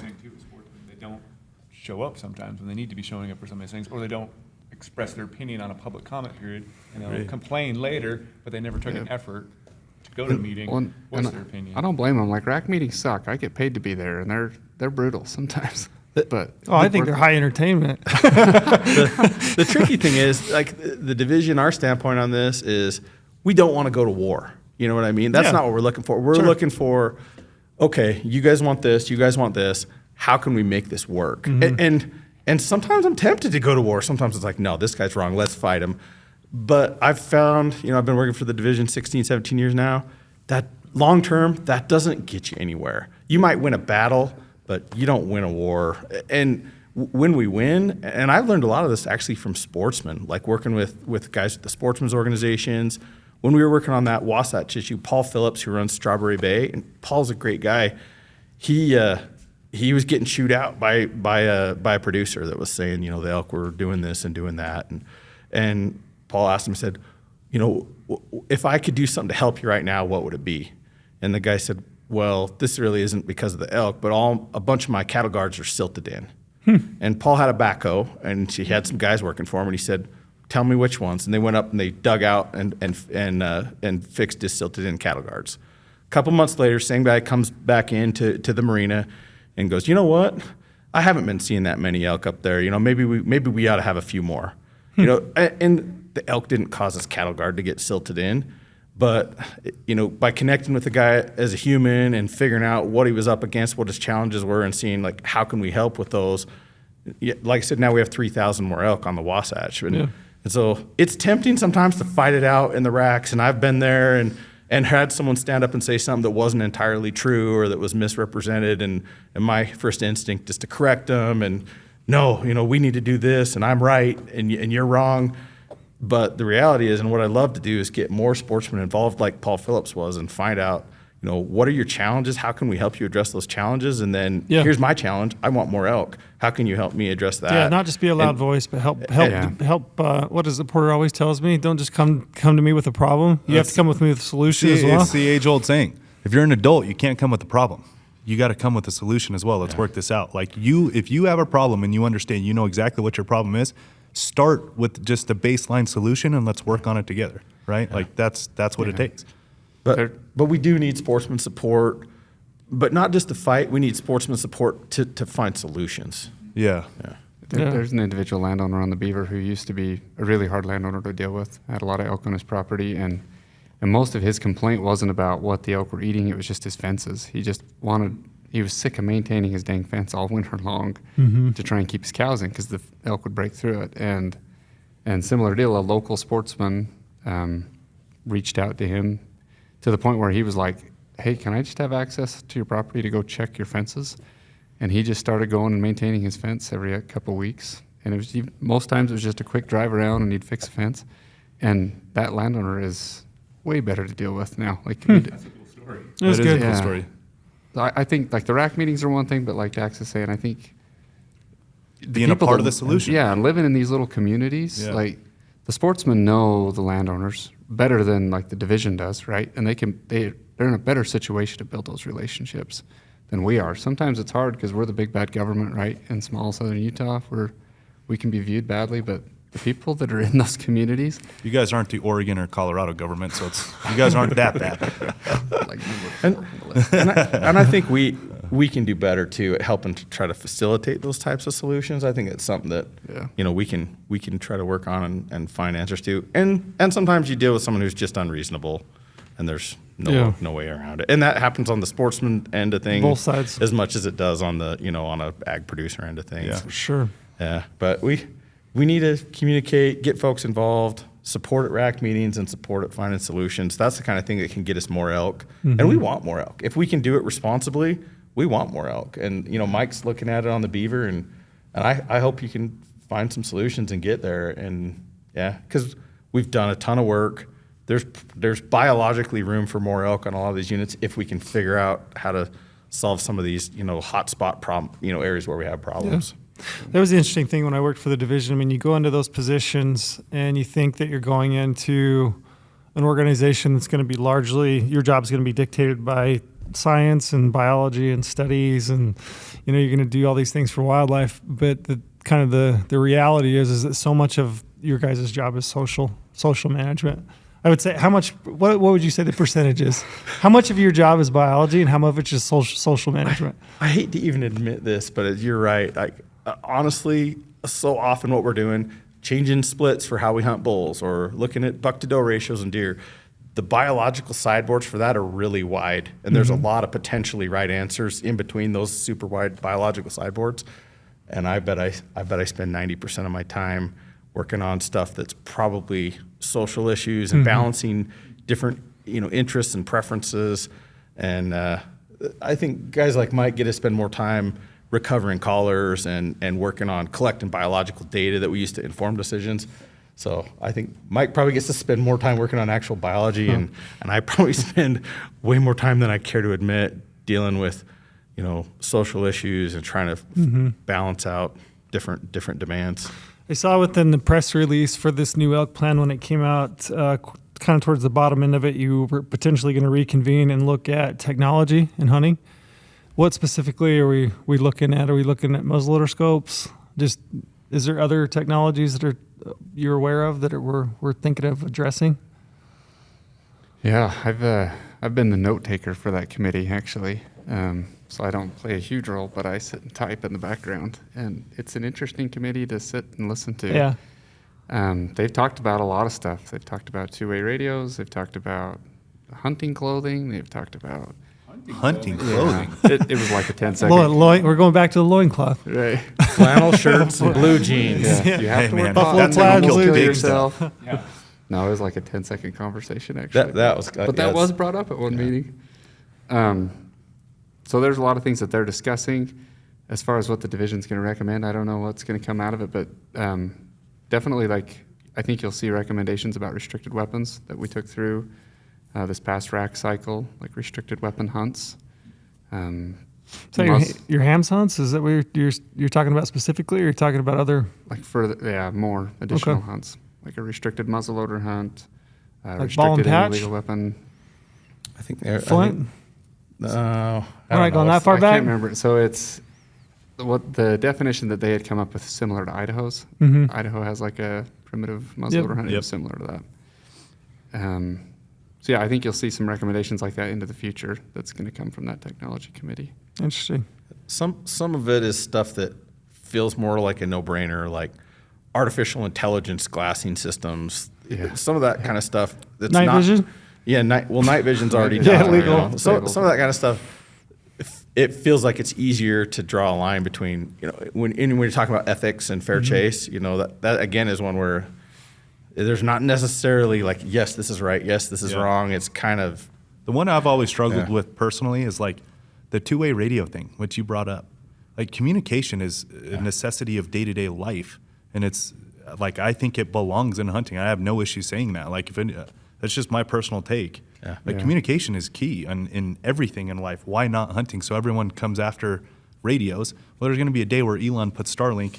Everyone's going to have Wi-Fi. You're going to be able to FaceTime, let alone talk on a radio. You know what I mean? It's kind of it's a fight you can't win, for one, because technology is just ever advancing, and two, communication is like the key to life. So I've never understood the fight between the two-way radios and communications for hunting. Lorenzo, you live in Nevada? Yeah. Okay, we can't put you on our committee, but I'd love to have your voice represented. There's a lot of back and forth, and that was one thing folks were talking about, just what you can do on your phone today versus what you could do on your phone even 10, 15 years ago. Just it's completely different. I remember hunting Colorado back in the early 2000s where it was up to the hunter to know if you're on private or public land, and if you shoot something on private, I mean that's Colorado's worst violation. You're busted, you're in huge trouble, but the landowners had no obligation to post their property. It was kind of terrifying. I got a compass and a paper map or like an old school Garmin eTrex GPS unit, and I'm trying to figure out where I'm at. And now you have the GOHUNT app. Yeah, you pull up whatever whatever mapping app you're using. GOHUNT. And GOHUNT, that's the one, okay. The Explorer app. And you pull that up and it's like, exactly where you are. You know exactly where the property boundary is. It's a game changer, and it's really nice. And but I think yeah, that's a fair game, though. Like Yeah. I mean, the states like Colorado not having to, the landowner not having to post the land. You got to have one or the other. You have to have technology that I would say allows that's the a major hunter benefit to the use state. every inch, centimeter, millimeter, whatever Yeah. you want of the land that is usable to them. And then also the landowner, you know, he's bought, paid for, pays his taxes, all that. He deserves what he has too. There's got to be a give and take on the technology available to allow the hunter to do what they do and the landowner to do what they do, right? There has to be the give and take. Yeah. No, but all those things, you know, that feels like a no-brainer, right? Like, okay, well, this protects private property rights. It makes sure hunters don't make mistakes. Like, this is great. And then you start getting into like, okay, well, if I look through my binoculars and it will give me a GPS readout that texts to your phone so you know where to go. And like, well, that'd be really helpful too. But then some folks are like, well, but that's too much. Where you draw that line is really hard. Yeah. And I don't know if there's right or wrong answers, but there's strong opinions. Yeah, I think it's when you get into fair chase. So like that's navigation to me. I think technology should be able to do everything for navigation and logistics. You know, because that's Safety thing too. yeah, it's safe Yeah. and it's day to day. It's just a part of life. You can't win a technology war. That's just a part of life. It's getting better all the time. And navigation, logistics, all these things, directions. This is you can't beat that. When it comes into fair chase, which is like, you know, nighttime with animals. Yeah, Thermal. night vision, thermal. Pretty clear to me that like humans can't see at night. They can. Pretty fair. Like that's fair chase. That's their getaway, and you have to go find them. Yeah. If you sit on them overnight with heat vision or whatever it is, not that fair anymore. Like Well, you took one up on them. Yeah, when night vision went through, there was not a lot of discussion about night vision, but it went through at the same time as some trail camera regulations. And the trail camera regulations, holy smokes, Yeah, that man! one Like got hot. I saw people who are best friends about getting fist fights with each other. Yeah, that about one- what I we don't do in understand got the trail hot. camera one either. So there's some strong opinions when it comes to technology regulation. It's a tricky one.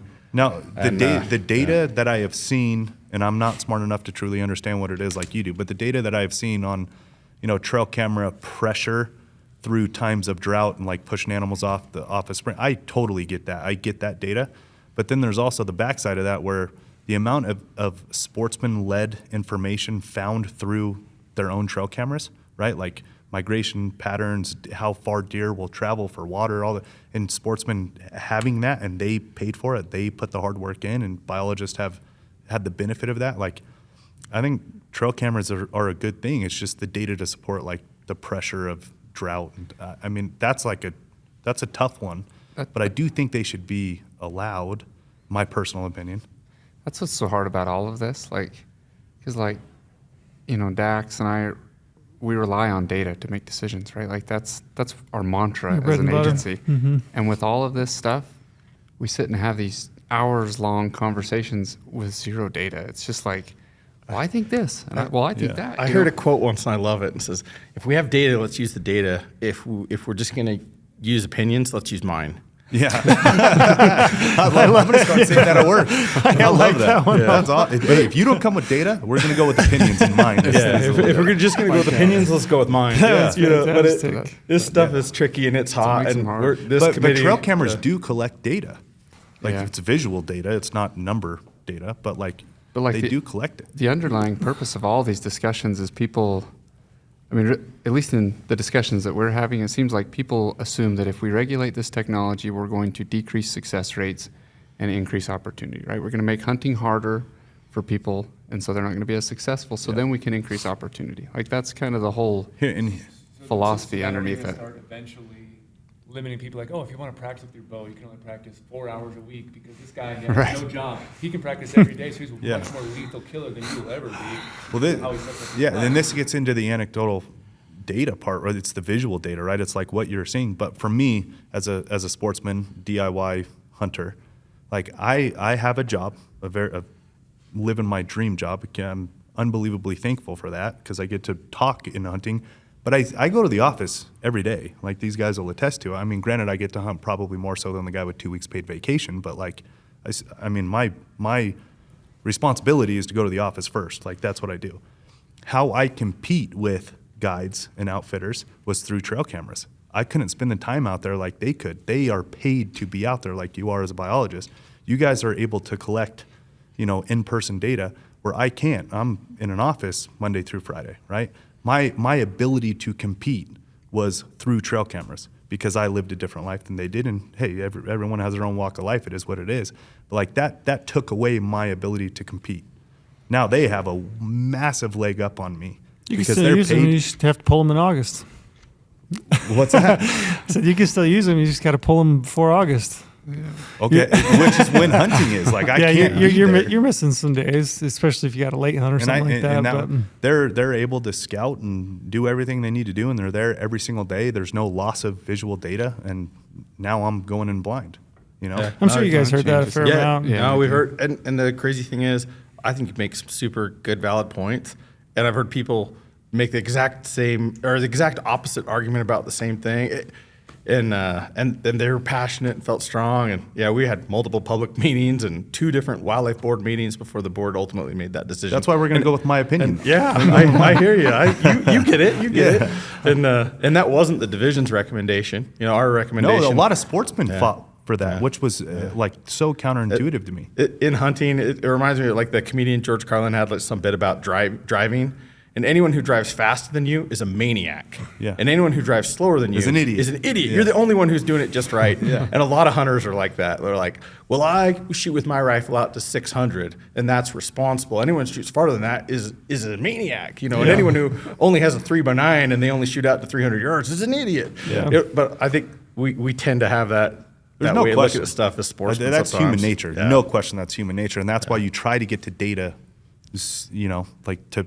As a decision maker. So it's super hard to make decisions when there's not really data and it's really kind of about style or preference. Or There are the clear things like the night vision, but then there's the fringe stuff where it's all whether it's opinion. radios or trail cameras, Yeah. muzzle side by muzzle loaders was I wish Well, that's scopes. the interesting one in Arizona is you can't use your vehicle to hunt. If you glass something, you hop in your vehicle. Like- closer, you're technically being illegal. Yeah, so like how do you define that? I would Oh, my so much regulation. rather look at deer survival or collar elk and identify migration corridors than navigate some of these social issues. Yeah. It's crazy. That's not what I signed up for when I wanted to be a This biologist. is why I love Jordan Peterson is because he is maniacally focused on having to define something before you can make a rule or law on it. You have to define it. How do you define if you used your truck to pursue an animal? Like, if it's 9 miles away and there's a highway to get around and there's a huge canyon in between, like, I want to glass from a far distance what away. what are you supposed to do? Like, it's very hard to define. I mean, granted, it's not your guys' issue. Yeah, every but state has those their quirks. thing. Yeah, it's just the way it goes. Can we switch gears just real quick and talk about mule deer? Because I know you're on the mule deer working group. Yeah. Both of you? Both of you? Brady's a huge elk guy, so Yeah, he's we were not- just he going to. won't jump in here. Brady but- might get involved at He was this falling point. asleep while we were talking about elk. Okay. There's nothing for me to contribute. When it comes to elk, sorry. You turned into the biggest elk hunter ever last year. That's not true. Yeah, Yeah. let's talk deer. Yeah. So, I mean, let's talk deer specifically in Utah, and maybe just take it from a 30,000-foot view. Where are we at with deer? I mean, how are you feeling about Utah and our condition for deer? Yeah, so our statewide deer population objective is right around 400,000 deer. We're sitting at about 300,000 deer. We just got in our data. We track survival December through December. So we just finally finished crunching the numbers, and we grew deer from last December to this December of 2022. So from December 2021 through December 2022, we grew deer, which is good. We're happy to see. We got some good monsoon rain patterns. We're seeing some positive things with regard to deer. And now this winter, so winter of 22-23, we are seeing a ton of water. Like most of our snowpack are, 150, 200 plus % of normal. A lot of those storms were kind of warmer storms came up from the Pacific, and so the winter ranges melted off in between storms because it was warmer or it rained a little bit and melted the snow down. The northern, like extreme northern part of the state, it's a little rough. I think we're gonna lose some fawns for sure in some parts of northern Utah. Not in the south, though, huh? No, I think central Utah, southern Utah looks pretty good, pretty positive. If I was looking at getting a deer tag in southern Utah or central Utah next year, I'd be excited. Talk about opinion only. So I snowmobile a lot down south in the Penguich unit as well. I haven't had this good a snowmobiling in a long time. Yeah, there's a lot of so snow. relying on zero data, I can tell you there's very good snow levels in Penguich just because of how good the snowmobiling is this year. How do we kill deer winter range? What are the ideal conditions for just, it's the worst? Like, I say ideal, but I mean the worst. Like, what is it that kills deer? So, and this is something that through all the research we've been doing, looking at deer, a lot of those deer show up dead. When we're in drought and those deer don't put any fat on over the summer, they show up on the winter range dead already. They're just walking dead. Winter survival is super correlated with body fat in the fall. So, and that's one of the things we spent a lot of years really focused on winter range because that's where they actually tip over and die. And some of the things we're realizing is if they don't show up, if they show up in great shape, they can survive even on Even a rough winter. mediocre winter range or a rough winter. But if they show up in crummy shape, even if it's a mild winter, a lot of them will still die. So I'm gonna start telling people is I'm just trying to survive the winter. So That's what I'm building for. So in essence, like a droughts are what's killing deer then, right? Yeah. Like you can have a rough winter that kills some deer, like, you know, Wyoming's had a few years ago, you know, maybe we're having it localized this year. And we do have that, but by and large, drought. And drought seems to be harder to bounce back from too than a winter kill. You have a winter kill. Interesting. Usually you've had a wet year. You're going to have good spring green up. You're going to have and they seem to bounce back quicker. When we have the drought conditions, they don't bounce back as well. I'm not saying winter range doesn't matter or that it isn't important, but I think we're realizing that the summer range perhaps plays a bigger role in winter survival than we had thought in the past. And so we're trying to do more work. And that's why some of those wildfires can really provide such a huge benefit to the deer. But then once they're there on the winter range, it's going to be probably like snow depth or real crusty snow that just covers up the vegetation or makes it impossible for them to get around. They have to burn a bazillion calories to get around and try to get something to eat. They're probably almost never going to gain weight on the winter range in Utah. Yeah, they're just going to make it. You know, maybe on like the Pine Valley or some of those real southern units where they can get like a cheatgrass green up in the winter, they can put some calories weight on. You know, but most of the state they're not going to gain weight in the winter. It's just can we slow down the rate that they lose it? Yeah. So It's an interesting perspective because I think it's one everybody thinks when you look at deer mortality, everybody talks about winter mortality, but I think that's interesting in the fact that if they're not showing up in good condition, which is a product of what they were getting through the summer. Yep. So I think that's an interesting shift in looking at habitat ranges and how those upper elevation summer ranges look and the types of work that we put on the ground. Maybe that's equal or significantly more important than we've given it credit for. we're trying to focus more on Moving up the hill. doing stuff. Yeah, further up the hill. It's trickier. It Sure. feels like to get through Forest all the Service. environmental regulations to do large scale habitat improvement projects on what's in Utah is primarily Forest Service lands. Yeah. It feels like it's a little trickier Yeah. than it is on doing it on those middle and lower elevation lands. Yeah, I agree. But population, so 300,000 you're saying statewide? Yeah. What's your, buck to doe ratios? I hear a lot of talk about buck to doe ratios, especially in my neck of the woods in Cedar City. Are we doing okay buck to doe ratio wise? Do you get a lot of public pressure? They always want to see more bucks, I assume. This is a discussion I'm interested in. Yeah. Ratios. Yeah. Yeah. And yeah, go ahead, Mike. I think everybody always wants higher buck to doe ratios, right? Mhm. But they don't recognize the opportunity loss that comes with that. Yep. I personally, like in my district, I think one thing that a lot of folks don't understand is that your buck to doe ratio, buck harvest definitely influences that, but another big factor is fawn recruitment in previous years past, right? Like if you don't have fawns coming up in the population every year, that's going to impact your buck to doe ratio. And so a lot of times people get really, really focused on how many buck tags we're issuing for a unit, and but that's not the cause of that declining buck to doe ratio. Recruitment's the bigger issue. Sometimes recruitment's the bigger issue. Yeah. Our buck to doe ratios. Well, we had deer declines, especially in like southern Utah, due to drought, and we've cut a lot of permits over the last 4 or 5 years. But this year, I just was looking at this year's data, and our buck to doe ratios are starting to bounce back on like the Pine Valley, the Panguitch Lake, some of those units that had seen some pretty big dips, and we made some cuts, and I think we've had better conditions. We've had like more monsoon pattern the last 2 summers in a row. And so, those between the improving conditions, better recruitment, and cuts of buck tags, we're seeing those buck to doe ratios come back a little bit. Most of our general season units, we manage them for between 15 and 20 bucks per 100 does. We kind of got a couple different categories in there. And in Utah, we feel like that's kind of a sweet spot where it allows us to give quite a bit of opportunity, and that's what we're managing our general units for, is for opportunity. We're trying to, make it somewhere a lot of folks can get out and hunt. You said 15 to 20? Yeah, but we have 15 to 17s 15 and is- 18 yeah. to 20s. Yep. And so in that range, For general season. For general season, we're well within the biological sideboards where it's not having an impact on our does are getting bred or they're getting, that type of thing. We're not up against any kind of like a biological threshold there, but it's kind of a sweet spot for just letting a lot of people get out to hunt. And for the folks that, get lucky or really know what they're doing, there's still some good bucks to be had.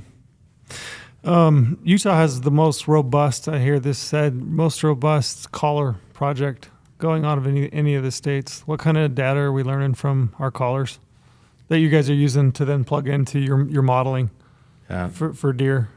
So, we're getting, I love the work we're doing with collars. When we have a lot of collars out there, and guys like Mike that run a district, how many different collared animals do you have on the air right now? There's a lot. I think including sheep and goats, I've probably got 130 animals or something. Gotcha. But these are GPS collars. They're communicating to a satellite. We can upload the data, daily, multiple times a day even, and see what's going on. When the collars don't move for a period of time, it'll send us a mortality alert and say that, this animal's likely dead. And then our biologists, we get those, and they typically within 24 hours, we have somebody out there seeing, why is this animal dead? Did it starve to death? Did it get hit by a truck? Did it get killed by a lion? Did it get caught in a fence? And by determining cause-specific mortality, we can identify limiting factors for these deer populations and then focus management. Like, we've changed the way we manage cougar hunting in Utah quite a bit. We've added a whole bunch of our cougar units into our predator management designation, where essentially there's no cap, where, and because we're realizing cougars are a limiting factor here. They're suppressing this deer population. They're not letting it bounce back after a bad winter or whatever you might have had. And so, and we're seeing, or we see, okay, these animals are starving to death. When we go and do the necropsy, we look at the bone marrow, and if they've started to metabolize their own bone marrow, and it's like red pink jelly in there instead of like a whitish yellow fatty substance in the bone marrow, they're metabolizing their own bone marrow, their skin and bones. They have no body fat on them. We're like, okay, we got a nutrition issue on this unit. What can we do to improve forage that's available for these animals? So yeah, and we've changed the way we manage cougars across a lot of the state, and we really want to be able to have that data. We're identifying migration corridors where animals are crossing roads. We're working with the Department of Transportation to put in the correct kind of fencing and over crossing structures. I love that when we do our population models, we're not saying, okay, well, adult doe survival was 87% on a study they did in Montana back in 1986. Yeah. It's like, no, what was adult doe survival on the beaver this year? Yeah. So we were able to plug in real-time data from local areas when we were trying to figure out how many deer we have there. And as we do that, I feel like our models are getting better and better. They're still a model. They're not perfect, but they're getting better and better. I have more confidence in our data, our population estimates, our survival data than I've ever had since I've worked for the agency. That's cool. Yeah, it's an awesome time to be a biologist. Yeah, that's awesome. We've really transitioned. When I first started out in wildlife, we had the VHF collars, and you go out with an antenna, and you're maybe listening on headphones, or you're holding this receiver, and you're trying to figure, and you get multiple locations, and you take a compass bearing and then plot it up on a map to try to figure out where that animal might be. That's and what I used to do with the fish on the fish side. Now I can be in my sweatpants in my basement and pull it up on my laptop and see like a precise pinpoint location of exactly where in your these hay animals have been for the last however long, and it's awesome, and it's given us better data so we can make better management decisions. Is there any concern with all that data becoming, more publicly available, and then hunters could then turn around and use that to a way that might not be beneficial then for the wildlife? Like, not maybe given pinpoint this deer is here throughout the whole season, but even the corridors, migration areas where they're going to be at most of the year to could negatively benefit the work that you guys are doing, because it does become publicly available. And people can download it, they can put it in wherever they want and use it to, something that could affect the herds. You guys don't publicly put that out there, do you? Do people have to do a grammar request or? And we sensitive information, like information about well, this is where the bucks go or something. Yeah. We don't release that out as public information. But if we're identifying like a migration corridor, that is something that perhaps hunters could use to their advantage. But I don't know if we're releasing it at a scale to where it's gonna, Really impact something. really be like, okay, well now they're gonna just line up in these two spots, and if they shoot every buck that walks through, they wipe out every buck. It's not quite to that scale, but I do think it's something that could give you some ideas. If you, rather than going into a unit completely blind, if you look at some of the GIS habitat layers and a lot of like the mapping programs and stuff, will incorporate that and give you ideas of what's deer summer range, what's deer winter range, and migration. That's kind of where my thought goes sometimes is with like the winter range side too. So you get more winter range data, you get more people out there camping on bucks, camping on bulls, pressuring things when Some the damn winter's shit so hard. hunters. But I mean, I look at it, if I go hunt a third season deer hunt in Colorado, I'm looking where's the okay, what's our weather conditions this year? What's our winter range on this unit? Exactly, Right, that's yep. where I'm going to start looking Yep. to find So- bucks in November. So, So it's more broad. So I see a little bit more okay with it, but when it starts getting narrowed down to specific animals or specific herds in that specific unit, then it's kind of fuzzy to me. We try to only share that data at a scale where hopefully it's not going to cross that line and towards I just think it's great that we're finally getting on the ground data that's specific to our deer herds, our units. You're taking that data and then you're plugging it back into the models. So we're not working on data that was done, like you said, from a study that was done in Colorado in the 50s or the 60s. Well, and I think it's really cool. It's like a local biologist. It gives you more confidence in making changes. Right? Yeah, Sometimes when you're not super confident, the easy answer is same as last year, right?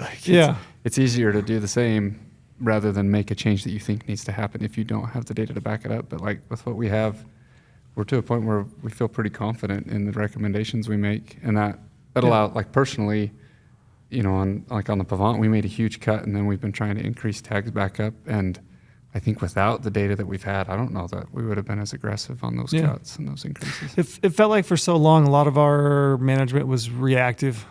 Like we were reacting to a certain set of conditions or harvests or whatever it was, and it just feels like this is giving us the ability to be more proactive with our management. Which I think is great. I think it's awesome. The last few years, when we make our deer permit recommendations, we kind of I worked with our old previous big game program coordinator. We kind of built our own little program where we would plug in survival and harvest, and then look at fawn to doe ratios and fawn survival, and project based on what are we likely to end up. What will our buck to doe ratio, postseason buck to doe ratio, be next year based on these factors? And then the variable was permit numbers. And we'd just use like long-term average success. Well, on some units that varies more than others, but and we're really honing in that model too, to where we can predict pretty closely what our postseason buck to doe ratio will be the next year, based on how many permits we recommend. And so that's, Mike speaking to that. On some units, we've made some pretty aggressive cuts because we knew that's what we needed to do to come in where we wanted to be after the hunts the following year.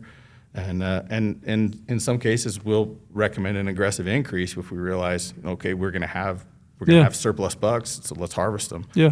And it's nice. It's not perfect, and the division's not perfect. We Come on now. We get a lot of criticism.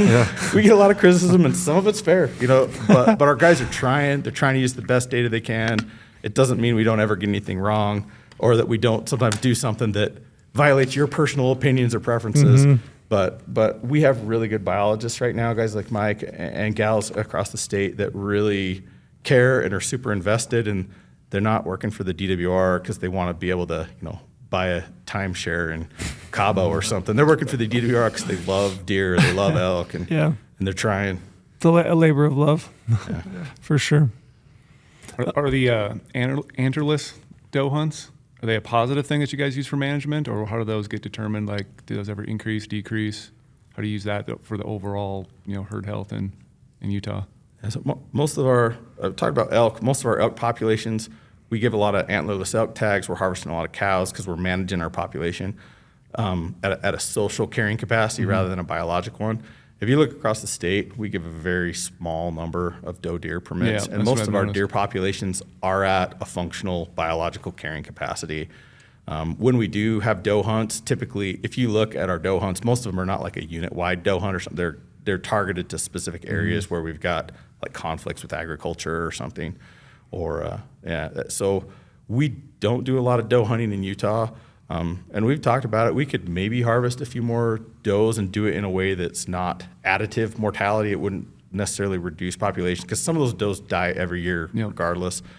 But there hasn't been, I don't think we've felt super strongly about it, and there hasn't been much social appetite. Most sportsmen don't want to, they want more deer, and killing does is how you move a population down. So we don't do a lot of doe hunting. Some states do more doe hunting. Colorado that's why I kind of brought it up, because there's a lot of other states that I'm not going to throw under the bus, but like and there's some biological arguments for it, that you can harvest some does, and some of the does you harvest are going to be your older, less productive animals, and you maintain maybe a younger, more productive age structure.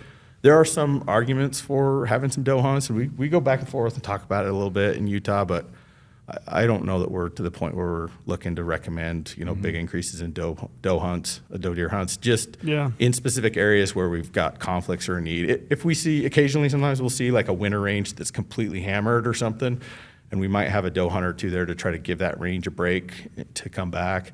But we don't do a lot of that in Utah. How about the concerns of CWD? What are you guys' thoughts? So CWD is terrifying. I don't even want to talk about it. How terrified are you? Do you think about it a lot? A lot, yeah. And is it? I mean, I try not to think about it because it's pretty bleak.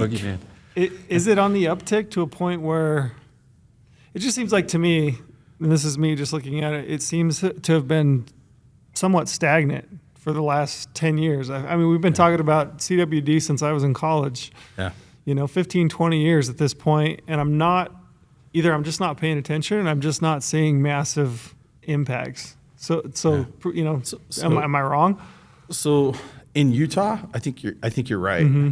And some of the latest science on it, some of the latest data, if you look at parts of like north central Colorado or south central Wyoming, they've seen CWD prevalence really shoot up to the point where it's starting to affect population numbers in deer. And in both of those states, they manage for a much higher postseason buck-to-doe ratio than we do in Utah. Like the average postseason buck-to-doe ratio in Utah is probably right around 20 bucks per 100 does. In Colorado and Wyoming, it's probably in the 30 to 40 range. Mm-hmm. And some of the data suggests that because we've managed generally for a lower buck-to-doe ratio in Utah, we've kept CWD. Our prevalence is pretty low. That's interesting, yeah. Really. And CWD is a tough one from a hunter's perspective. Like I hear sportsmen say to me, like the cure is worse than the disease. Yeah, that's like if we have CWD, it's going to kill all our deer. So let's get ahead of it and go kill all our deer. And I get where they're coming from.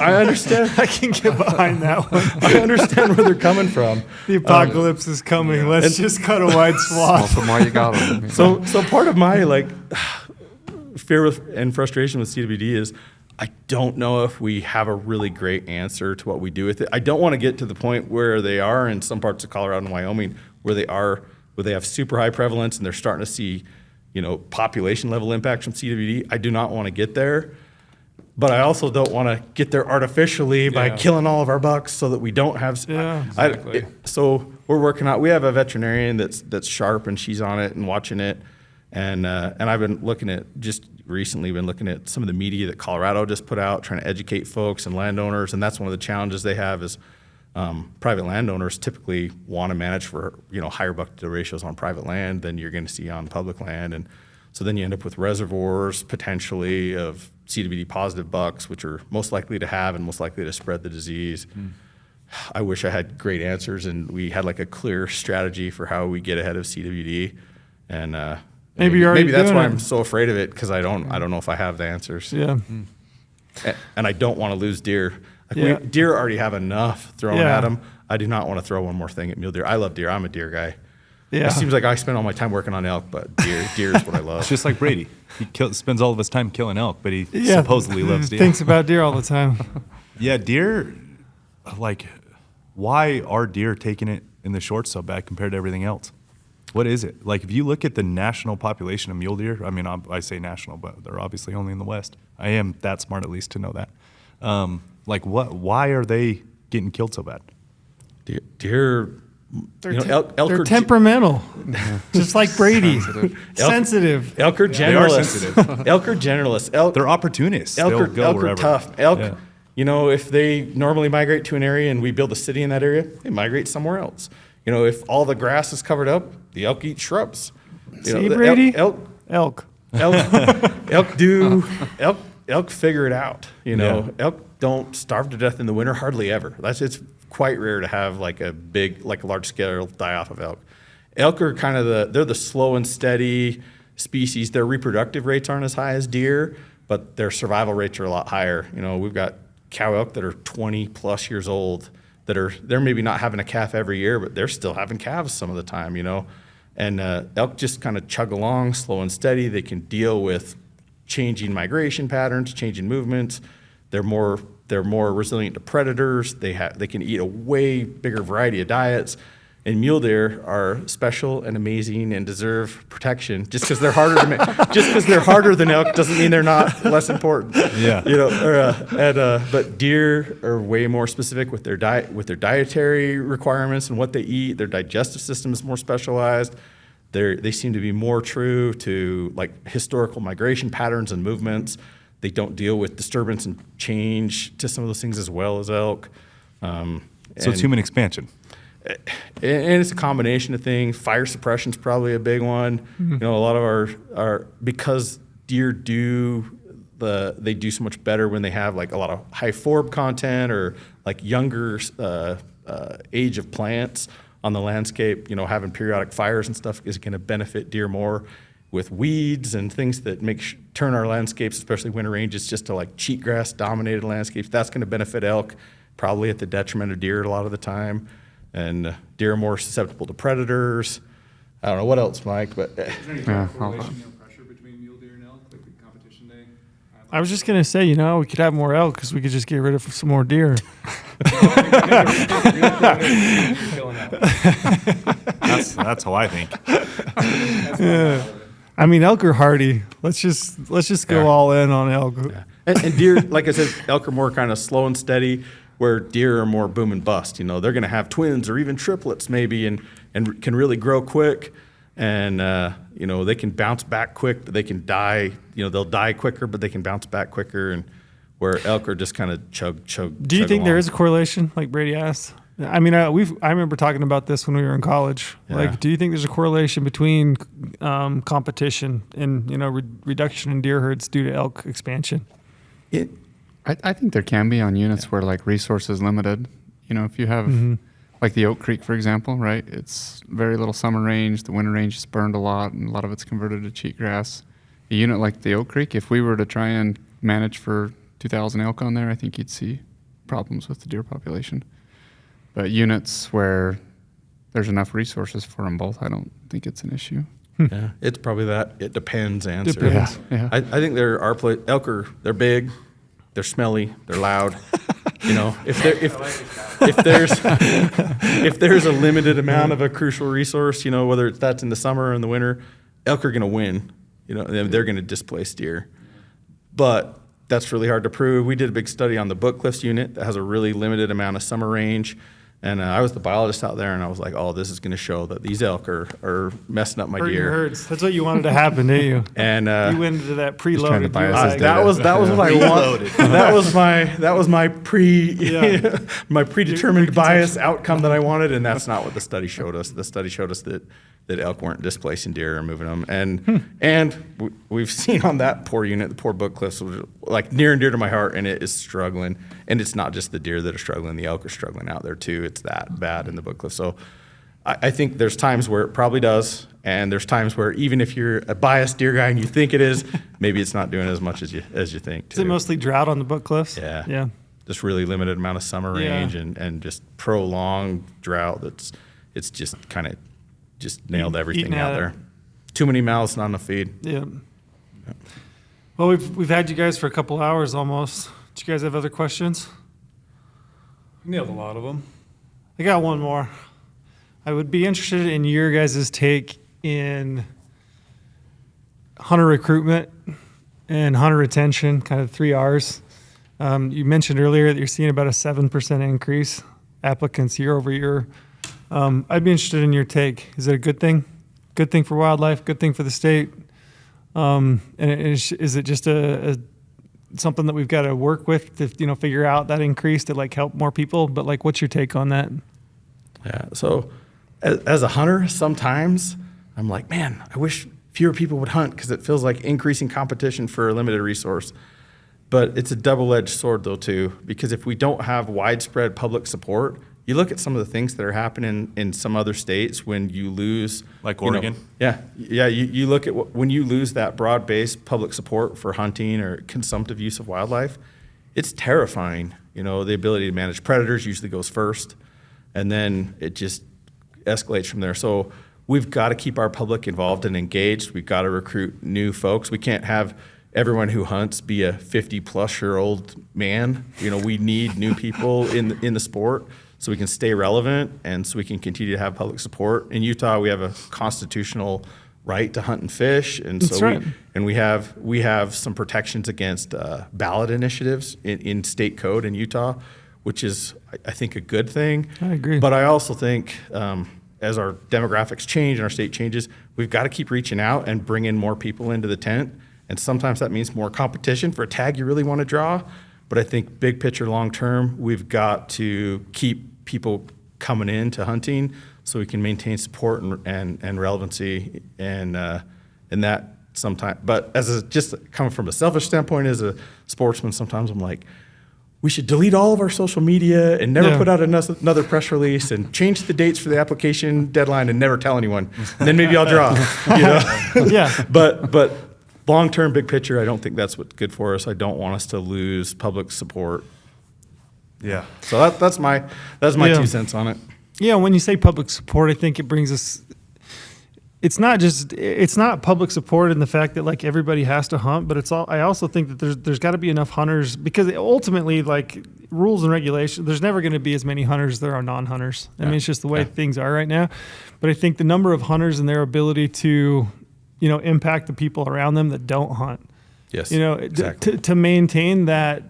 I mean, it's like Colorado, right? We went with wolves in Colorado, and it was a close vote, right? Yeah. Like, that was mostly swayed by Denver and your metropolitan areas. But I mean, a lot of people don't hunt, and they're kind of on the fence about hunting. I think there needs to be more people that hunt, just to put the good vibes out there. I agree. Like, I'm passionate about that. It is a double-edged sword, and I'm a sportsman chasing tags just like everybody else and trying to apply in as many states as possible. And yeah, like the very beginning of this conversation, you want it all, you want the best, and you want to be the only one that has it, right? It's like everybody wants the best product on planet Earth for a penny. Like, it's just the way life is, right? It's a double-edged sword. But if, like, I have a son, he's 4 years old, turning 4 years old in March, like, it's about him now. Like, my motivation is so he can experience in his life what hunting has done for me. I want it to do to him as well, right? And there's only one way to have that: education, protection, understanding, right? Like, getting the population to understand it, because like you said, the first thing to go is predator control. Well, that's a big thing to go. I mean, you look at California, Oregon, like, that's a big thing to go. It massively impacts the opportunity of hunting overall. So more hunters, specifically non-resident hunters, spending their money in their neighboring states, right? Help thy neighbor. Like, that is the part of hunting. Like, we need more understanding, more compassion for it, more support of it, so you guys can do your jobs better. Like, so you don't have to deal with what so Oregon you get that and Christmas Colorado. Bonus. Yeah. Christmas bonus. You know what I mean? Like, it's a hard conversation to have, because you can't have it. It's not a 2-minute conversation. It's a double-edged sword. You have to talk about both sides of it. But what are you willing to give up for the benefit of what you're trying to protect, right? It's like, I will fight tooth and nail to protect it for my son and his son, right? If he's lucky enough to have one. But that comes at the expense of me having to compete over tags. I'm willing to do that, for the sake of him.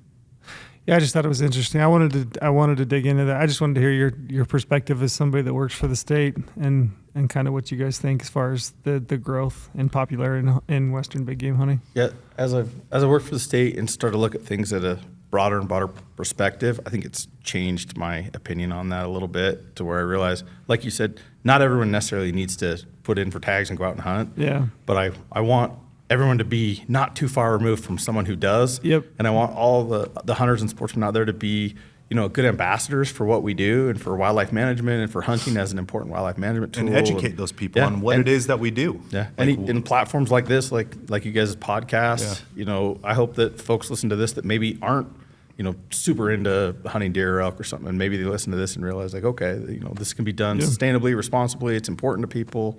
And I want it to stay something that's socially acceptable and supported.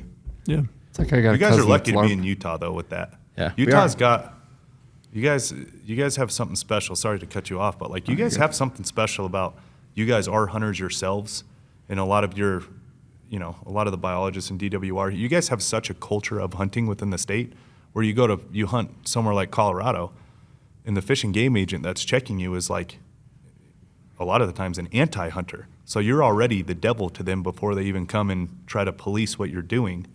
Right? It's like they have a motivation there that's just, first of all, not understanding, and it's a different I will say motivation in than Utah, yours. in Utah, when I worked for the state, I would say most of the people that I knew hunted, almost all of them, and a lot of them got into it because they like to hunt and fish. Yeah. So a true protection of what we have and what we do. Yeah. Like do you guys deal with a lot of other state fish and game agencies?